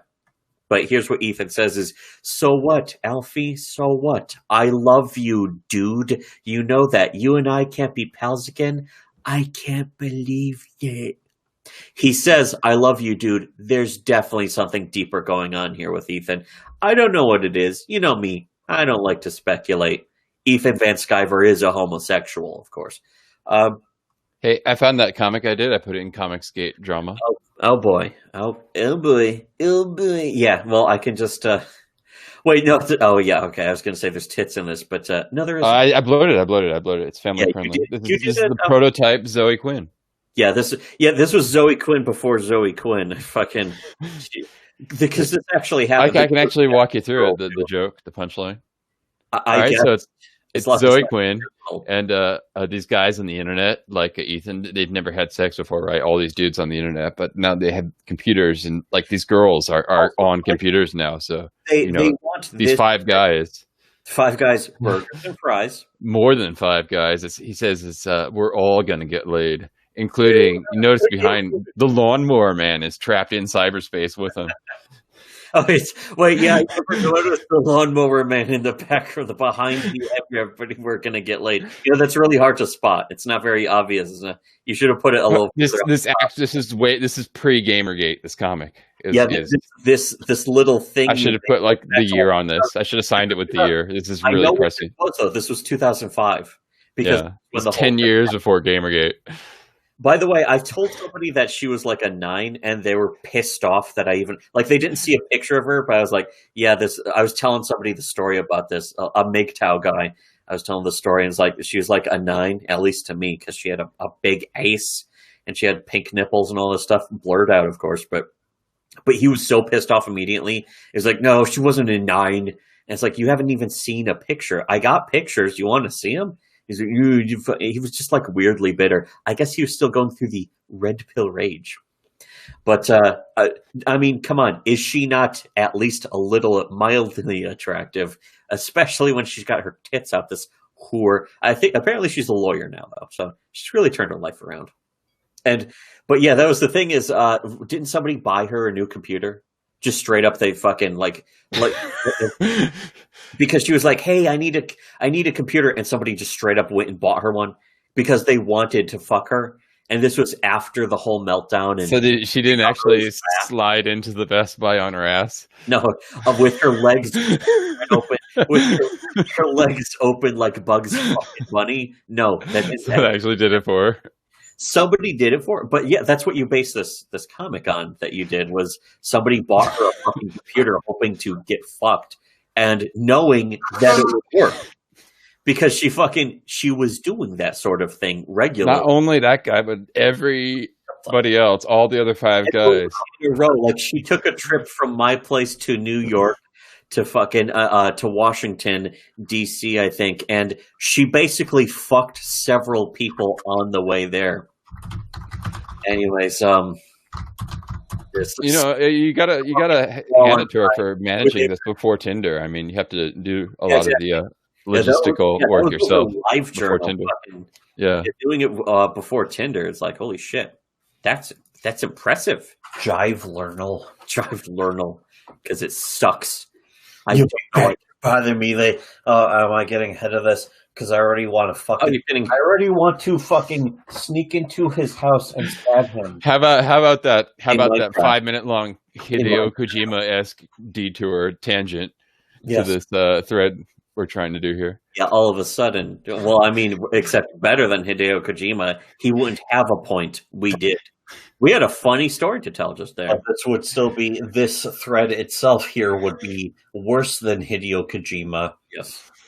So anyways, yeah, he says, I left the page again and asked Ethan to never contact me again. I asked that he defriend me. Now, that's kind of weird because I'm pretty sure you can just block somebody and get them.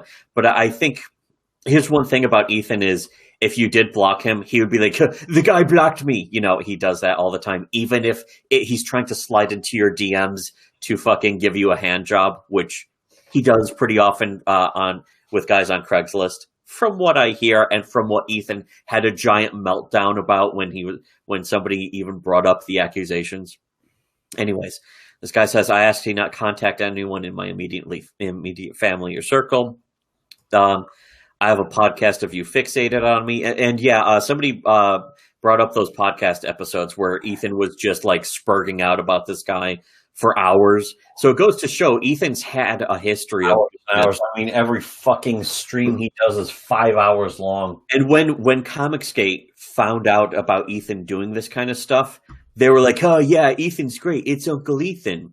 So when Ethan would do something creepy, they would just cheer him on because nerds are such pathetic losers that they will worship anyone with the slightest bit of status because nerds worship status.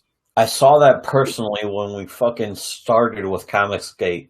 Yeah. It's like, oh, Ethan Van Sciver, he made Cyberfrag. He did this and that, and fucking he worked for DC. And it's like, okay, what has he really done? Yeah, well, show me the actual good stuff that's of interest. Because DC, working for DC Comics, I'm not impressed. I'm really not.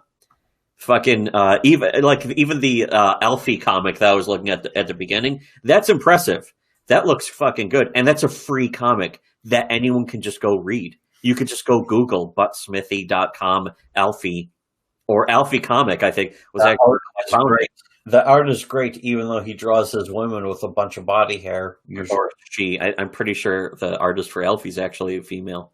I would kind of like to know. I would kind of like to talk to them. They would be interesting to talk to, I think. I still like their art a lot, actually. Ethan Van Sciver, on the other hand, is a catty bitch who I would never fucking really want to talk to. Except to make fun of him, which we've done, and we've gotten him so fucking pissed. The last time we were on with him, he got so fucking mad. He was losing his shit for days. Actually, for months afterwards, people were noticing that there was like a change in it. Like his hair went like a twitch after that. Yeah. But no, he was fucking like freaking out. He had to tell. The stuff, he had to tell, absolutely. The specific stuff. His eyes were bleeding. Blood was coming out of his eyes, blood coming out of his wherever. I won't want to be crying blood. Yeah. Like Ethan Van Sciver. Anyways, I asked that he defriend me. I asked that he not contact anyone in my immediate family or circle. I have a podcast listening to leading a group of delusional creeps to bully me. You're the delusional one. I asked to be done with your bullshit months ago. I'm done. Leave me alone. See, this is again with comic nerds. I fucking hate nerds. I'm really fucking tired of nerds because they're always like, hey, maybe we could have beer sometime, whatever. I just want to be done with this stuff. And then it's always like, I'm done with this bullshit. And it's like, pick a mood, something. Be consistent, be morally consistent. But comic book nerds in general, but especially comic book nerds, don't have any principles, so they can't be morally consistent about anything ever. They're just nerds, and and nerds are faggots. Again, we have all caps on me. Yeah, me. He always emphasizes that. Yeah. Huge narcissist. Yeah, you can tell. Yeah, you can tell. Like even the slight tells really give it away. But yeah, you'll be back to bother me later. This is funny. You'll be back to bother me later. You'll get a fly from Pizza Hut that you don't like, and you'll think I sent it to you. I implore you, leave me alone. And then fucking April 8th, fucking, I don't know if this is months later or fucking what. It sure seems to be if you're basing it on the concept of... This is a year later. This is the next year. This is fucking, this goes from November to fucking April, and all of a sudden, after you'll be back to bother me later, after no reply, Ethan's like, Alfred, I hope you're doing well. I just wanted to reach out and say hello. I hope you consider burying the hatchet. Things have changed in both our lives, huh? EVS. And then no reply. And then a whole month later, of course, Ethan is the first to try to fucking contact him again. Love you, buddy. And then, dude, it's been a while. How are you? I had some of that chai mei. Again, love you. A lot of talk about love. Vicious. I love you, buddy. And back to the match 3 character talk. Yeah. Yeah, dude, it's been a while. Happy face. How are you? I had some of that chai mei. Would you like to build cycling like an NPC? He's just gone back to the beginning of his flow chart. Yeah, when he's trying to act positive, it's very put on. You can see loop the flow chart. Ethan's positivity is very false and put on. It kind of reminds me of Dexter, where he talked about how he had to fake being a human being to people, and he was like, I don't really know how to do it. Ray and Pete, he always giggles falsely. You always giggle falsely. Yeah, that's Ethan Van Sciver is a very disingenuous, weirdly, just again, he has borderline personality disorder. He has a mental illness. He's a broken person. He can't be fixed. He was born with it. So, no amount of medication is going to make Ethan Van Sciver whole again. He's just broken. He's destroyed. And he's going to actually get worse. His life is about to get a shitload worse because of his own actions. He's about to have all of his friends and fans more and more on a daily basis are already turning against him. And it's just going to continue. And one day he's going to pull the whole... Everybody betray me. I fed up in this world. That's what's coming for Ethan. That's in the future for Ethan Van Sciver. And we know that because we have seen other people with BPD. It's inevitable. There's no avoiding it. There's no other path. They refuse. You can hand them all the help, all the meds, all the warnings in the world. They won't take it because they can't. It's just part of who they are. It's in their nature. But again, Ethan Van Sciver won't leave this guy. As much as this guy might be a faggot nerd, Ethan Van Sciver won't leave this guy alone, begging to be his friend and saying, I love you. Ethan Van Sciver is a lisping Nancy. He's a big Nancy boy. Hang up the phone, Ethan Van Sciver. Fucking save your money when you gotta call 1-900 make out with a guy. Yeah! He's a ponce. He's a big fruity bitch. He's a big... I'll fly over Delta Airlines. Delta is narrowing too. Listen to EVS. And everyone is narrowing. Same message. Only double parentheses. Shrugs. Very, very, parentheses. role play, cyber sex. Getting really close to a dog whistle I know about there. How about that? Yeah, which basically is a full dog whistle at this point. Yeah. But also, I liked when you called him Mering, just trying to act like, yeah, this guy who fucking attacked people on my behalf. Yeah, I don't even like him anymore. And he's, that's not true, but he's saying that it's true in order for validation, because he knows this guy is the only real friend he's probably ever had for years and years. And also, this is fucking Ethan Van Sciver, the guy who's got like the second most. He wants to be loved so bad. The comic money. Yeah. At this point now, today he's like, nobody can he can't suck up to anyone. No one would do that. Yeah, it's weird. It's creepy. But the thing is, again, Ethan admitted that these DMs are real. So there's no getting around that. And he might be back on his way to trying to suck up to friends. In fact, I'm sure that Mike S. Miller, he's done that to Mike S. Miller a few times, and Mike completely buys it because he's just a retard.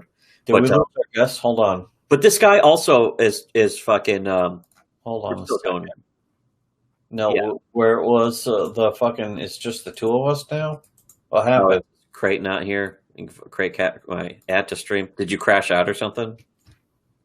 Your fucking Japanese internet.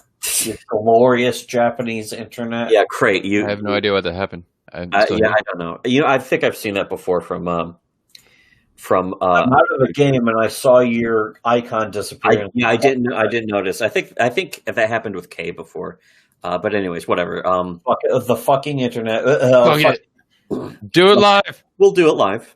Anyway, Driver is trying to attack our internet. And here's the thing. Notice also, I fucking despise nerds because this guy just fucking falls for it again after Ethan spent months and months trying to let the guy cool off, begging for him to come back, all this shit, telling him a lot of ball licking.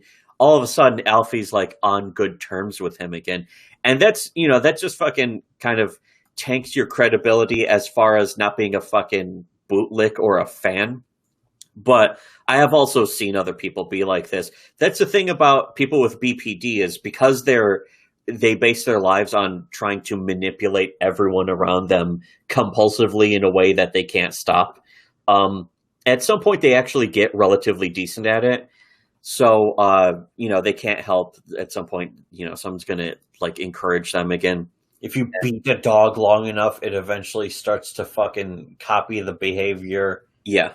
That it starts to not do what you beat it for. And this is also really suspicious is Delta, by the way, apparently is just one of the sock puppets of his brigade from that time. So, and you can go and see that what Delta told you isn't true. So his friends are like lying about stuff. And Alfie says, how would you know what Delta told me? And he says, Alfie, ... That's what I'm telling you. Nothing happens I don't know about. So when it comes to Ethan's brigade when it comes to War Campaign, yes, Ethan knows everything. How else would that happen? They do it with his permission and his blessing. They always have, and they're always going to. That would be the implication. So don't blame War Campaign, and we never have. Blame Ethan. It's Ethan's fault. He's giving them money and he's telling them what to do. And eventually it's going to lead to prison time and maybe not for Ethan, but for other people around Ethan. Hopefully. But yeah, that's him implying it seems pretty inevitable. I can't say for sure, but it seems pretty inevitable. There's nothing else to think about. Yeah. Anyways, let that soak in. Nothing happens that I don't know about. If your sink-in is cold, you are cold. Yes, let that sink in. Anyways, so he said, okay, never mind. I'm getting fed up. It's never acting like now I don't have control. Again, saying he had total control. He knew everything about it. But then he's like, oh, I can't control these guys. They're just crazy. I can't control these guys who are under my aegis. Don't let them spin your head. That's the fun of it. No one knows who believes what, and we're all having fun. Do I really know who is who? Am I pretending? Are you? It's all fun. And Ethan's like, it's bullshit. No one is cackling. It's nearing. Most likely, he has 4 IDs. that I know of. 4 IDs. Let that sink in. That cold outside, it's sink. If it's that cold outside, it is sink. So let in that sink. But no, yeah, if you're cold, then your sink is cold. So let that sink in. Anyways, Naring has 4 IDs that Ethan will admit to. Again, Ethan fully knows that his brigade has all these sock puppet accounts, and he knows that it works because these people have nothing else to do. They are nerds. Most of them are comic book nerds, but at the very least, they're nerds. Most of them are mentally ill, so they just get a check or something. They don't really make money. They don't have a job to go to. I think that being a nerd is a mental illness by itself. Everyone in War Campaign doesn't have a relationship. They're not married. They may tell people that they're married, and they'll be like, "Hey, no, this is my girlfriend or this is my wife or something." But they're not married. They don't have. They are their girlfriend. They don't have jobs. They replace their girlfriend with Ethan Van Sciver, who they talk to more than they talk to any woman. Their necks and jaws must hurt. And he says, yeah, all this is the beginning of the abuse and harassment. After a year of my ignoring them, Ethan got back in touch and convinced me it would be forgotten if I came back. Now, again, he's kind of delusional to believe him. But, nerds are pretty gullible people. Just look at Comicsgate. They're fucking the height of we're here. Thank fuck we're here to fucking correctly identify this shit. And if you want to ignore our warnings, go ahead and fucking be wrong and let everything bad happen to you. Roll the dice and take your chances. Yes, but the smart people are already listening to us. They've been listening to us now for the past fucking year. Listen to shitty webcomics. Yes, shitty webcomics is always right. We always have been before Comicsgate ever existed. We were always right about SJWs and comics before that. There are the stupids too, but they've been burned enough. Yeah, there are some former Comicsgate people who are just burned. They're still idiots, but they've been burned. So they're like, they're looking for anyone to tell them what they were not willing to admit when we were still saying it. But there's still people have caught on. That's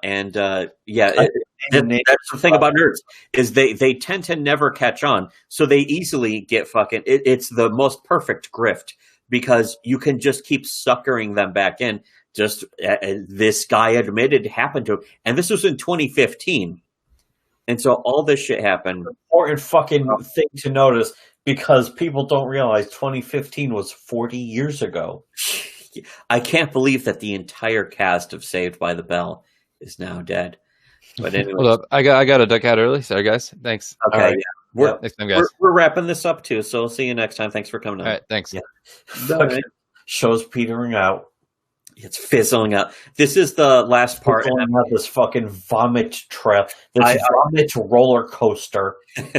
the fucking vomit comment. But this is the part where it wraps up. We went through the best stuff, but this stuff is interesting and pretty informative too. He says how escalated podcast. He said if I came on his podcast, it would not be bad, and I should just trust them. So I went on. I told them up front that I would have to leave early. Everyone played nice, though there was a lot of tension because everyone knew an argument could break out at any time. That is very typical of Ethan, of course, and it goes to show it's like a very early precursor to his obsession with streams. And this is most likely he was so busy dedicating his life to this worthless shit that at DC he was already building a reputation for not being able to finish the comics himself. Like he either had to be a fill-in artist or other people had to fill in for him. Yeah, what the fuck? Where's the comics even come into this? Yeah, I know. What does this even have to do with comics anymore? It's sort of like, what does this have to do with ethics in games journalism? But that it's even worse. What does this have to do with comics? It's a comics-based movement. What does this even have to do with comics? And I mean, I don't mean this post. I mean, what Ethan even bothers with. Because he's barely making comics. He made fucking 40 pages in 1 year. It took him a year just to make like 48 pages. A child could do that. I wouldn't even consider if you only make 48 pages of a comic in a year, unless you're coloring it yourself, you're not even a comics artist as far as I'm concerned. You don't even rise to the level of a hobbyist. Ethan Van Sciver isn't even a hobbyist tier comic creator. He only fucking shit out like 48 pages, and they're not even that good. People are like, "Oh, his art's so great." No, it isn't. A lot of artists have noticed he has a lot of anatomical and anatomical flaws and not construction. Shit. Yeah, it's just cape shit. It's not even trying to make anything. Ugly, boring American comic style, which is worldwide considered the bottom tier of comics art. Like Japanese art is considered. I'm a fucking, European art is considered right up there. I'm not an artist. I'm a novice. I still consider cape shit to be beneath deviant art. Yeah. And you see a lot of cape shit heads, cape cucks on DeviantArt doing some of the shittiest fucking, like, hilariously bad art. Stuff you would see in a joke video making fun of DeviantArt artists. It's usually, you see it and it's like Superman playing football or some shit, and the Hulk with a football too. I don't give Nobody's asking them to do that. They're offering to do that for free. Yeah, they're doing it themselves. It's just their hobby. They do it for free. It's not their profession. It's like being a janitor on the Chans. They do it for free. They take it very seriously, but it's not serious. It's embarrassing. Anyways, so he says, I tried to playing along seriously. As Ethan said, he is often the victim of attacks, and he still says it. In fact, he was being a giant drama queen just yesterday, where he's like, "Oh, people are trying to destroy Comicsgate," and it's like, do you have to be that big of a faggot about it, though? Like, if he even has to say that, that means it's happening. Like, if somebody with like fucking 800 subscribers can destroy Comicsgate just by criticizing it, then you don't even have a real movement. You just have a bunch of whiny faggots, which, led by the queen whiny faggot, telling guys that he's in love with them. Ethan Van Sciver. He is in love with them too. Ethan says he's often the victim of attacks. He's convincing. Any sociopath always is going to be. Anyone with BPD will always be convincing after a lifetime. From yesterday? Did somebody just talk about this yesterday? No. This is the. Oh wait! Holy shit! Archives July 2015. Whoa! Holy shit! This goes back years. This is going all the way back then, and somebody realized that he's a fucking sociopath. Ethan bragged about bullying this guy. Ethan also described beating up some guy for insulting his wife. That's very Zoe Quinn. I stabbed a photographer and he died, and just again, Ethan Van Sciver and Zoe Quinn. He died and he exploded, and then his family showed up and died. Yes, it's like, what the fuck? Yeah, and everyone on the bus clapped. This is Ethan Van Sciver's "everyone on the bus clapped" kind of story. Ethan does that. Ethan does that to this day. But man, I just think how cringe it is. So think how lucky our audience is then that they fucking even get to hear this finally. Yeah, the fact that any of you get to hear these fucking truth bombs that nobody else even wants to. Like, Comicsgate buries its head in the sand like the cowards they are, possibly genetically. We managed to fucking dig this shit up ourselves, though, from these fucking crybaby bitches. Yeah. How lucky is everyone else that we managed to find this? Yeah, you should be getting on your knees and praying. Drop your fucking bony little AIDS-infected knees. Anyways, then why don't they save their energy? Ethan described beating up some guy for insulting his wife. Again, complete bullshit. Sometimes his temper gets out of control. He punched him in the chin so hard his head flew off. He saw the curvature of the earth. But he says sometimes his temper gets out of control, like the time he bullied a couple of children on a plane until they became petrified. Ethan disappeared the podcast, by the way, but apparently I think somebody may have been able to dig them up again and mirror them. I don't know if it was recently or not, but again, there's a lot of it's a lot of bullshit to have to go through to just to More hear. If you listen to Ethan Van Sciver just over the past week, it's fucking an agonizing amount. Like 4 hours a day, sometimes minimum. Hilarious to listen to people quoting him in clips, but no way would I ever fucking listen to that.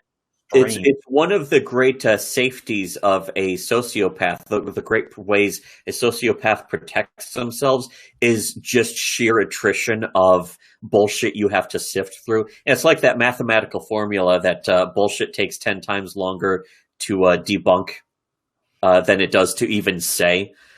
But anyways, when I told them I had to leave, it set them off. They said I was leaving because I couldn't take it. They denied I had told them earlier I had a previous appointment on that false premise. They started abusing me after I left, and they kept it up in subsequent podcasts. It's like they're more needy. This fucking guy who's writing this is pretty needy. Yeah, you can tell they're bitch made than he is. Yeah, as much as this guy is a nerd, Ethan Van Sciver fully comes out and proves himself. And this guy offers all the receipts. In fact, he links to the fucking SoundCloud podcast of Van Sciver Town, which is there they are podcast. There it is. But Ethan comments on Manly. And again, you'd have to actually sit and listen to these in order to fucking go through it. Not even fucking worth my time. It's not even worth the skin off my knuckles. The thing is, you can tell it's already true. You don't even need it to be quantified. It was Ethan's comment on manliness. It's up to Ethan to realize that's what guys do. You wouldn't do it around your mom. It's just gentle ribbing. In the podcast, they accused me of being a rapist. It goes to show how petty Ethan always has been. But especially these comic book fans sound like fucking utter baby bitches. Yes. They sound like tiny, not even full-grown girls, but little girls. I've written a rather lengthy play-by-play for each of the podcasts. That might be a bit much of a read at the moment, unless you want to see how depraved these guys are. No, I don't. I don't. Here's the thing: I don't need to see this guy's evidence. I don't have to believe it either because we've seen Comicsgate, and we see that Comicsgate enables it. Over and over, not just with Comicsgate, with plenty of other organizations. Yeah, other nerds. Not just Comicsgate, but comic book nerds, anime fans, nerds in general. The Steven Universe fandom. Steven Universe fandom doesn't even rise to the level Watch the ER video about the Steven Universe fandom and the show itself. That's all you need. You don't even need to watch anymore. We didn't even make that video. Go, watch that. Fuck off. Yeah, exactly. Fucking go watch that, and you'll see the exact behavior of Comicsgate just in another fandom. That's what all fandoms essentially are, though. That is the nature of fandoms because, again, they're filled with fanatics. They're not filled with healthy, normal people. If you call yourself part of a fandom, doesn't matter what it is, like fucking Super Hulak. Yeah, they're never going to have healthy, normal people in them. They're going to have fans in them. They're going to have pathetic beta nerds who whine. Like even Richard is a complete coward. He's not a healthy, normal person. He's a multiple divorced. You don't get divorced multiple times unless you are in some way. Well, there's a lot that can be wrong with you, but if you're divorced multiple times, you're not a healthy person. He's got shit taste too. On top of that, he's got shit. Well, yeah, that's the stuff I could even let slide. That's just funny to make fun of him. But he is essentially an unhealthy person, mentally. And it's a good indicator, though, that you shouldn't be listening to what he says. But he's also been an abject coward when it comes to actual legitimate criticism. He actually seems too stupid to be aware of it, but he's been caught like being nakedly, openly duplicitous to cover up for he covers up for Ethan's behavior. Again, how many of you people have even tried to confront him about Ethan's behavior? And most people aren't interested. Like Nurkish isn't interested. Nurkish is kind of like this guy, except actually manly. To some degree, at least.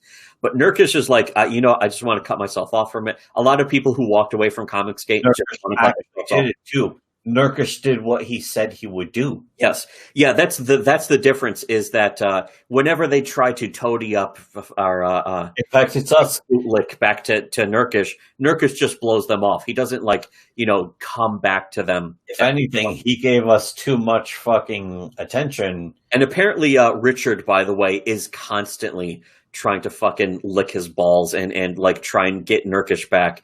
And Nurkish just fucking talk to him, I guess. Shaft. It's just really sad. Like up and down the shaft. And it goes to show down. Like, as much as people might think that Richard was the healthy person, no, he's not. He is still and always will be a comic nerd. He's got not a healthy person. Multiple estranged children by several different women. He's not healthy. Yeah, he's not a healthy person. He's not healthy. He's a broken person. He's a weirdo, as he always liked to say about people. He is the weirdo. That's the thing about nerds. They always project. Nerds are constantly projecting. As you never find out about SJWs. SJWs always project. That was first said by us, you specifically, on Shitty Webcomics. Before the SJWs always live. Before I called them, before anyone called them SJW. Before they were even called SJWs, you pointed out that nerds specifically, and SJWs are just nerds who are more political for the most part. But yeah, fucking, we noticed leftists. That goes back to like the 90s, in fact, where you were noticing that those anime fans were always, like, before projection was a popular term.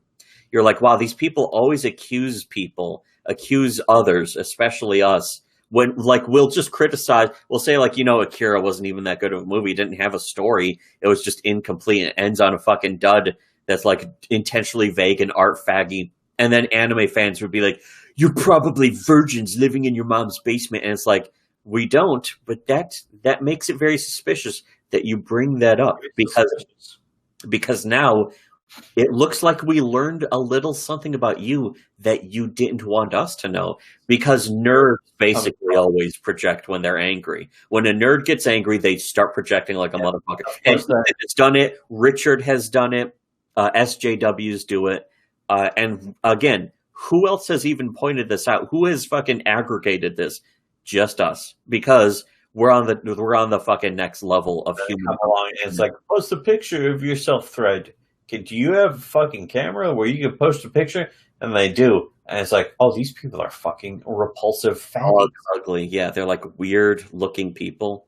They're exactly what you would expect from a stereotype nerd. I felt like we stood out because we're not hot dudes. We're not hot guys.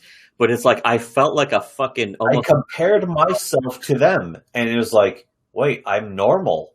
Yeah, am I normal? I look like a relatively healthy, whole. No, but even though I was a huge nerd too. I was a fucking like a whiny nerd. But the thing is, I can admit that. What I notice is that we grew out of it because we were young then. We grew out of it, and none of them did. I'm not proud of it, but I'm not ashamed of it either. I can simply admit it. And I realized we weren't nerds. We were just like fucking antisocial, kind of misanthropic. Well, when we were kids, we were not nerds, but we also had, I don't know, we play video games. Does that make somebody a nerd? It certainly doesn't.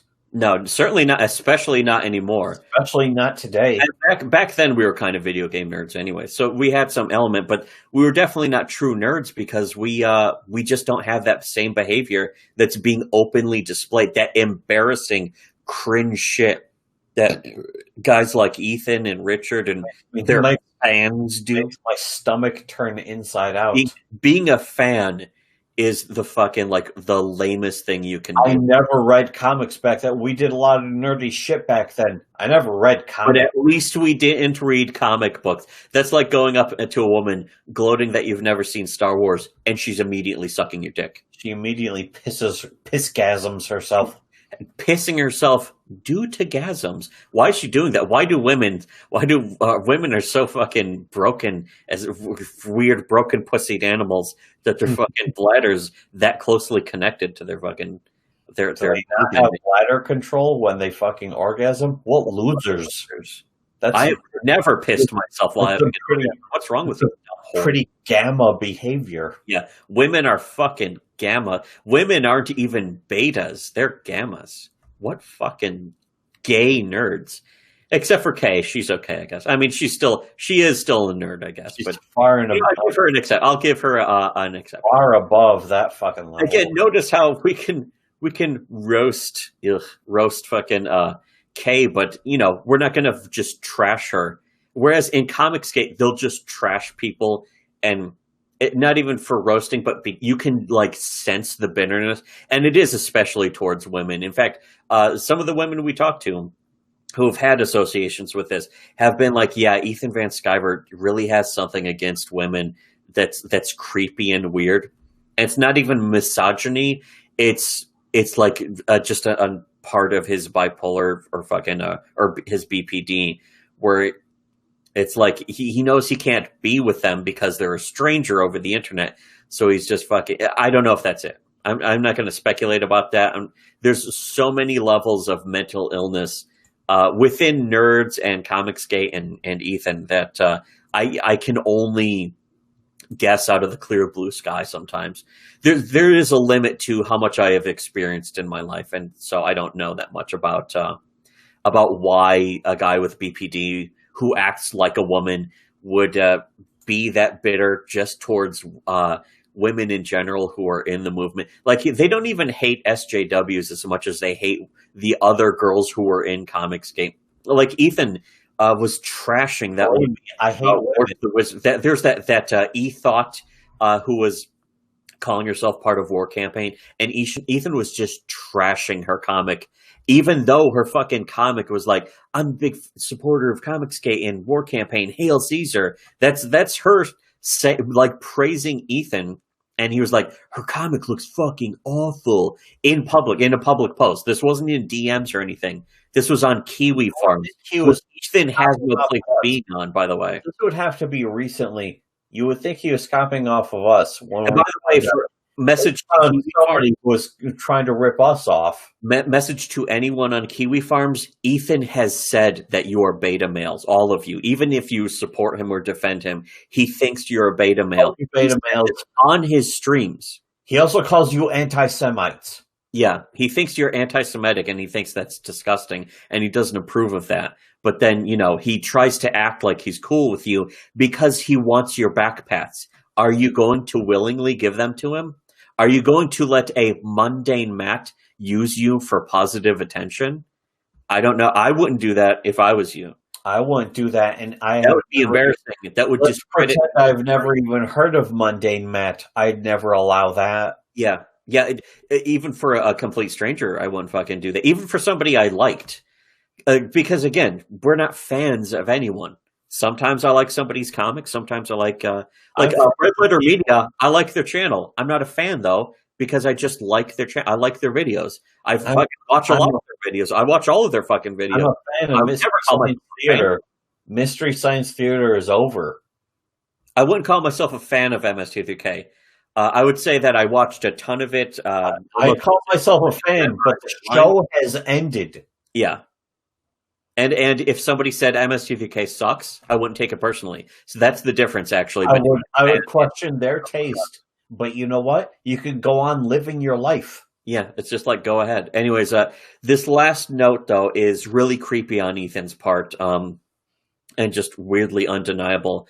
Members of the gang put derisive comments almost daily on my Facebook page, my law firm's page, my girlfriend's page, and those of our friends and her family. Yeah, would the law firm page matter? Yeah, why would you be that bothered, Ethan Van Sciver? What got under your skin that much? This guy just didn't want to be your friend? Are you that much of a little pussy, Ethan? Looks like it. But in particular, not just your friends and family, but your law firm? Yeah, your law firm? What? Does that sound like a good idea? But let's see. Ethan and Naring friended a friend of mine, Lita, amazing cosplayer, and even more amazing person. Again, they're going after like whatever. Yeah, E-Thought. Yeah, I don't give a fuck. Before they were called E-Thoughts. But the important thing is, just somebody on his friends list, they're like, hey, let's immediately go on and fucking start replying. So, like, she makes a post where it's just like, what is this? This stuff is overpriced. And then somebody says, let's see, what is it specifically? What's in the box? Mike Naring just says, "What's in the box?" Fucking. By the way, Ethan. I don't know if they immediately. This guy just starts bringing up Ethan. By the way, Ethan, and Ethan doesn't follow any of these people. Ethan didn't reply. I don't know if Oakley's giving you the number of season 3 opening highest downloads ever. I don't even know what that's fucking about. I think it's about their like he's going on to immediately gloat about a podcast that his fucking eCeleb season 3 of a podcast. And he's replying to himself just over and over again. And so Alfie says, "Is there a reason you bring this up that has nothing to do with your antics into this? I got what you wanted. I know about the podcast. Don't use my friends." Again, this is just a complete stranger. Ethan's friends are going to complete strangers to bring up Ethan and stuff that has nothing to do with anything. Another one of the crew narrating who wasn't defriended yet plays along in concert with Ethan and brings up the podcast. I asked them to stop, but that's not what cyberstalkers do. And just again, this guy, this is pure BPD. But this is not only BPD, but I've seen guys with schizophrenia, fucking diagnosed like on medication schizophrenia, will start like replying to themselves off their and over medication. With like reaction images or fucking, just a picture. And it looks like these pictures don't even have anything to do with it. This is something that fucking War Campaign has done. War Campaign does this constantly where it's like random and pointless, has nothing to do with it, but they're completely obsessed. And that goes to show when Ethan says somebody else is obsessed, that's just completely ground bottom basement regular meat and potatoes projection. It's just the most bare bones, simple case of projection. And Ethan can't stop because, again, that's just Ethan. It's in his nature. It's the thing about bipolar disorder and borderline personality disorder is that it's congenital. You're born with it. You can't do anything to get rid of it. You can only take medication to try to dull the effects of it. And Ethan probably doesn't. I'd have to wonder: is there a way to acknowledge that and fucking work against that? Yeah, it's very strange. But anyways, so this guy is going to this Mike Naring guy is going to a complete stranger thing and being like, "Alfie, I don't even see you. What's bugging you? What's going on?" And it's weird how it is. You start to realize that it is like creepy obsession from Ethan's hug box, and they do this on Ethan's orders. There's no independent action. They'll fucking just do this. Like Ethan's not saying, "Say this, do this, go to this guy." What Ethan does is, "Hey, go fuck with this guy. It'll be funny. Send me screen caps. We'll laugh about it." And so they do it. So again, there's no reason to find a totally innocent friend of mine and harass me through her posts, leave her out of it. But Ethan and Naring and the rest of these cyberstalkers have no limits. They know no boundaries. Again, very, very dramatic. But at the same time, you're seeing a complete stranger. They're completely obsessed. They're broken people. Ethan Van Sciver is broken because look at this behavior. All of these people, all the people involved in this are broken. Yeah. And then here's another one of some chick who's like, "Here's my girlfriend's modeling page," and one of them replies.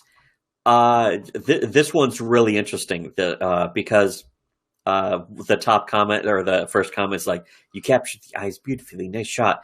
And then Richard Meyer, who is again Diversity Comics, Richard C. Meyer says, "Blink twice if you're being held against your will." Part of this is why Richard said he was friends with that for a long time.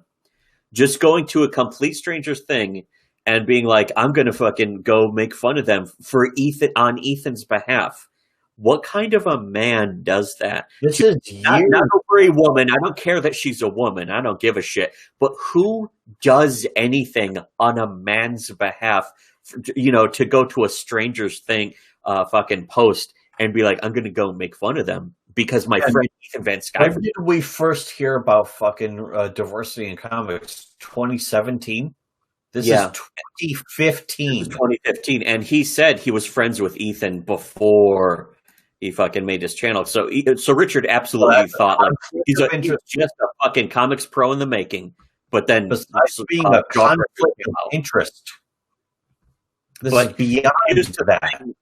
Yeah, here's the thing that's weird is further in the comments afterwards, a sock puppet account here with a chick's name and picture says, Alfred Norris raped me. He and Bill Cosby took turns using me like a toy. So it's like, it looks like a serious accusation, but then it's like, oh, they're just joking. And he says, yes, I've mentioned Bill Cosby.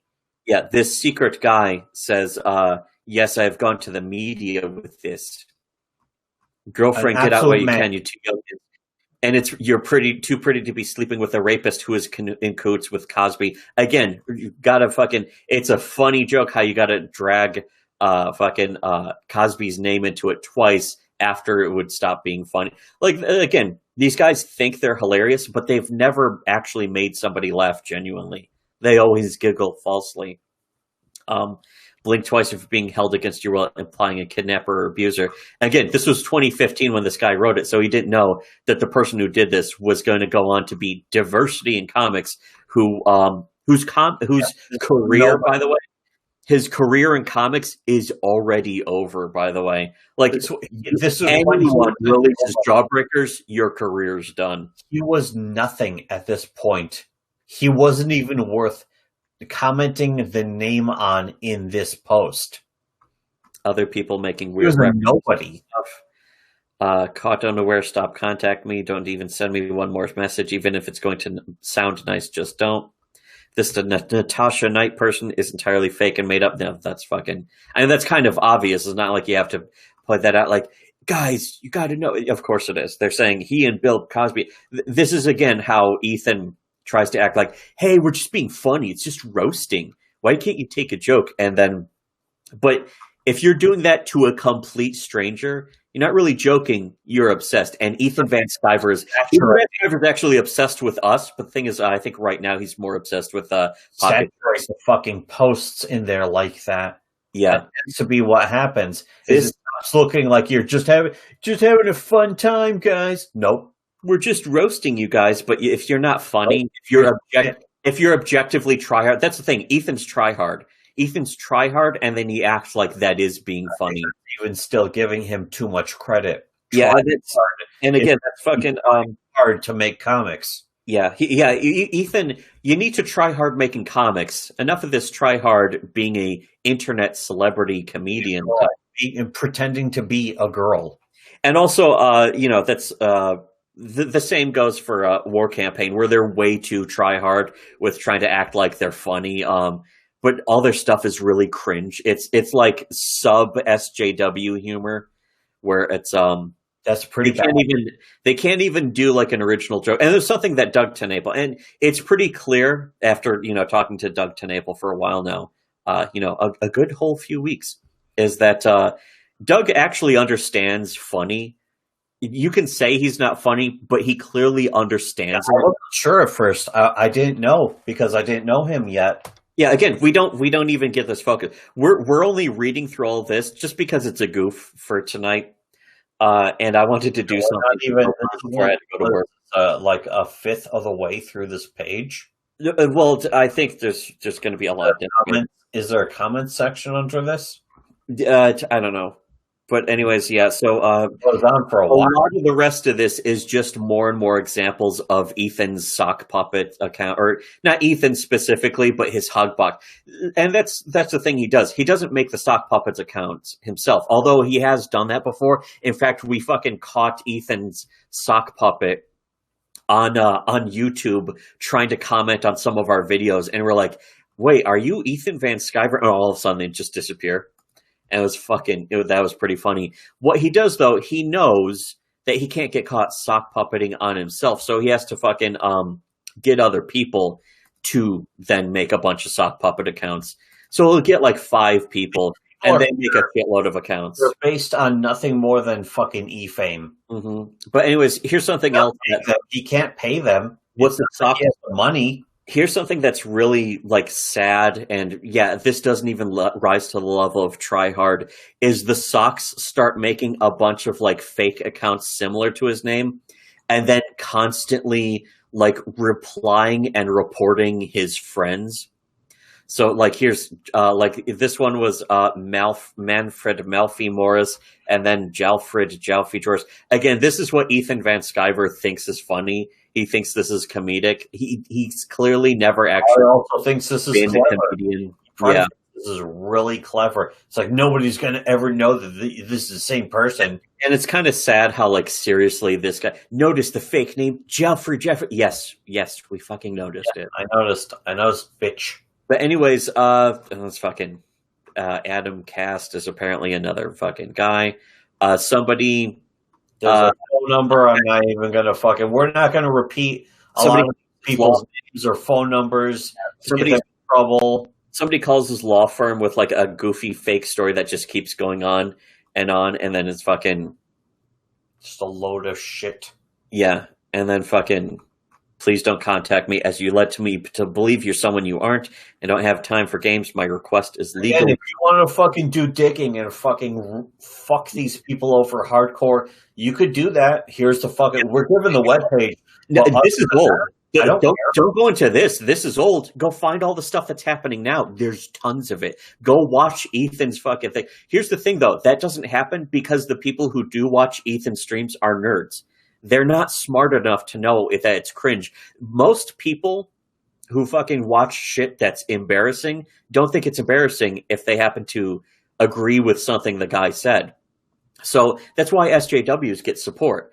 Because every time an SJW does something fucking horrifically embarrassing and faggoty, other SJWs are like, go cry no at Trump. Yeah, you're striking a blow. Yeah. But that's exactly what happens with Ethan Van Sciver. People watch him do horrifically stupid, embarrassing things or contradict himself over and over. And they're like, yeah, Ethan, you're really owning the SJWs. You're triggering the libs. They're seeing the fucking left wing self-destruct. They watch it happen in real time. And then they just do the same thing, knowing they shouldn't. Again, here's more fucking other, like, just fake sock puppet accounts, like, trying to make of this guy. And the guy's told Ethan, hey, I have enough of this, no more. And Ethan knows they're doing it. And Ethan can tell them to stop. Because Ethan controls these people. That's how nerds are. They like to be controlled by an E-celeb. They like to be controlled by somebody who owns status. Or like, oh, do you have the fucking evidence that he's doing it? Yeah, here it is. Here it is right here. Here you go. And if you haven't seen behavior like this, you haven't really ever experienced life. You've never made friends. You've never like interacted with other people. Other people who've done this, we've seen this behavior constantly with people.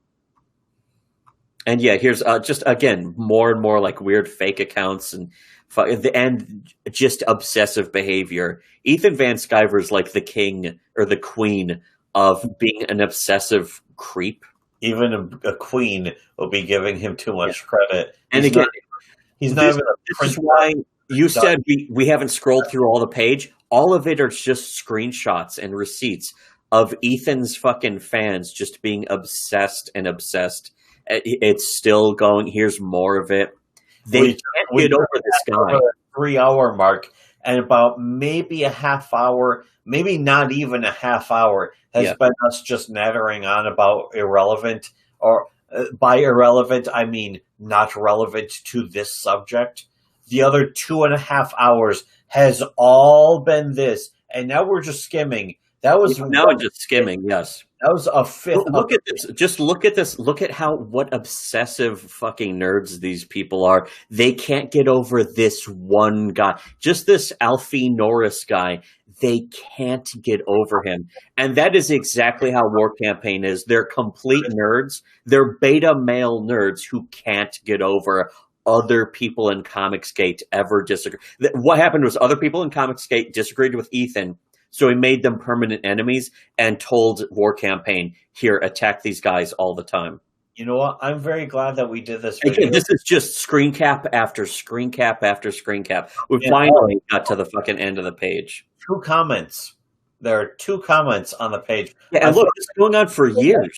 Page. I thought it was going on for years and years. And it was the last post is just really short. It's like, how this has affected me, blah, blah. Anyways, so...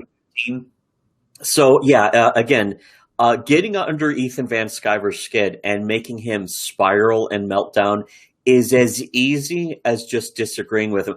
That Alfie guy didn't even try, and he got Ethan to melt down and fall in love, but then be wounded and do the ... dramatic pauses in text. That's how much of a girl Ethan No Van Sciver is. excuse for that. And Ethan is personally threatened by the success of other people in indie comics. He's furious at guys like Tim Lim and Doug because they don't need his help. And that's all this comes down to is Ethan is wounded and very sensitive because he's a weak person. I don't know what's He's worse. always been a weak person too. They don't need his help, or that they're succeeding without him. Because Yeah, with Tim Lim, he's got success, but not like $500,000 in crowdfunding success. He's delivering on he's delivered on more comics than Ethan, and he's probably sold more comics than Ethan.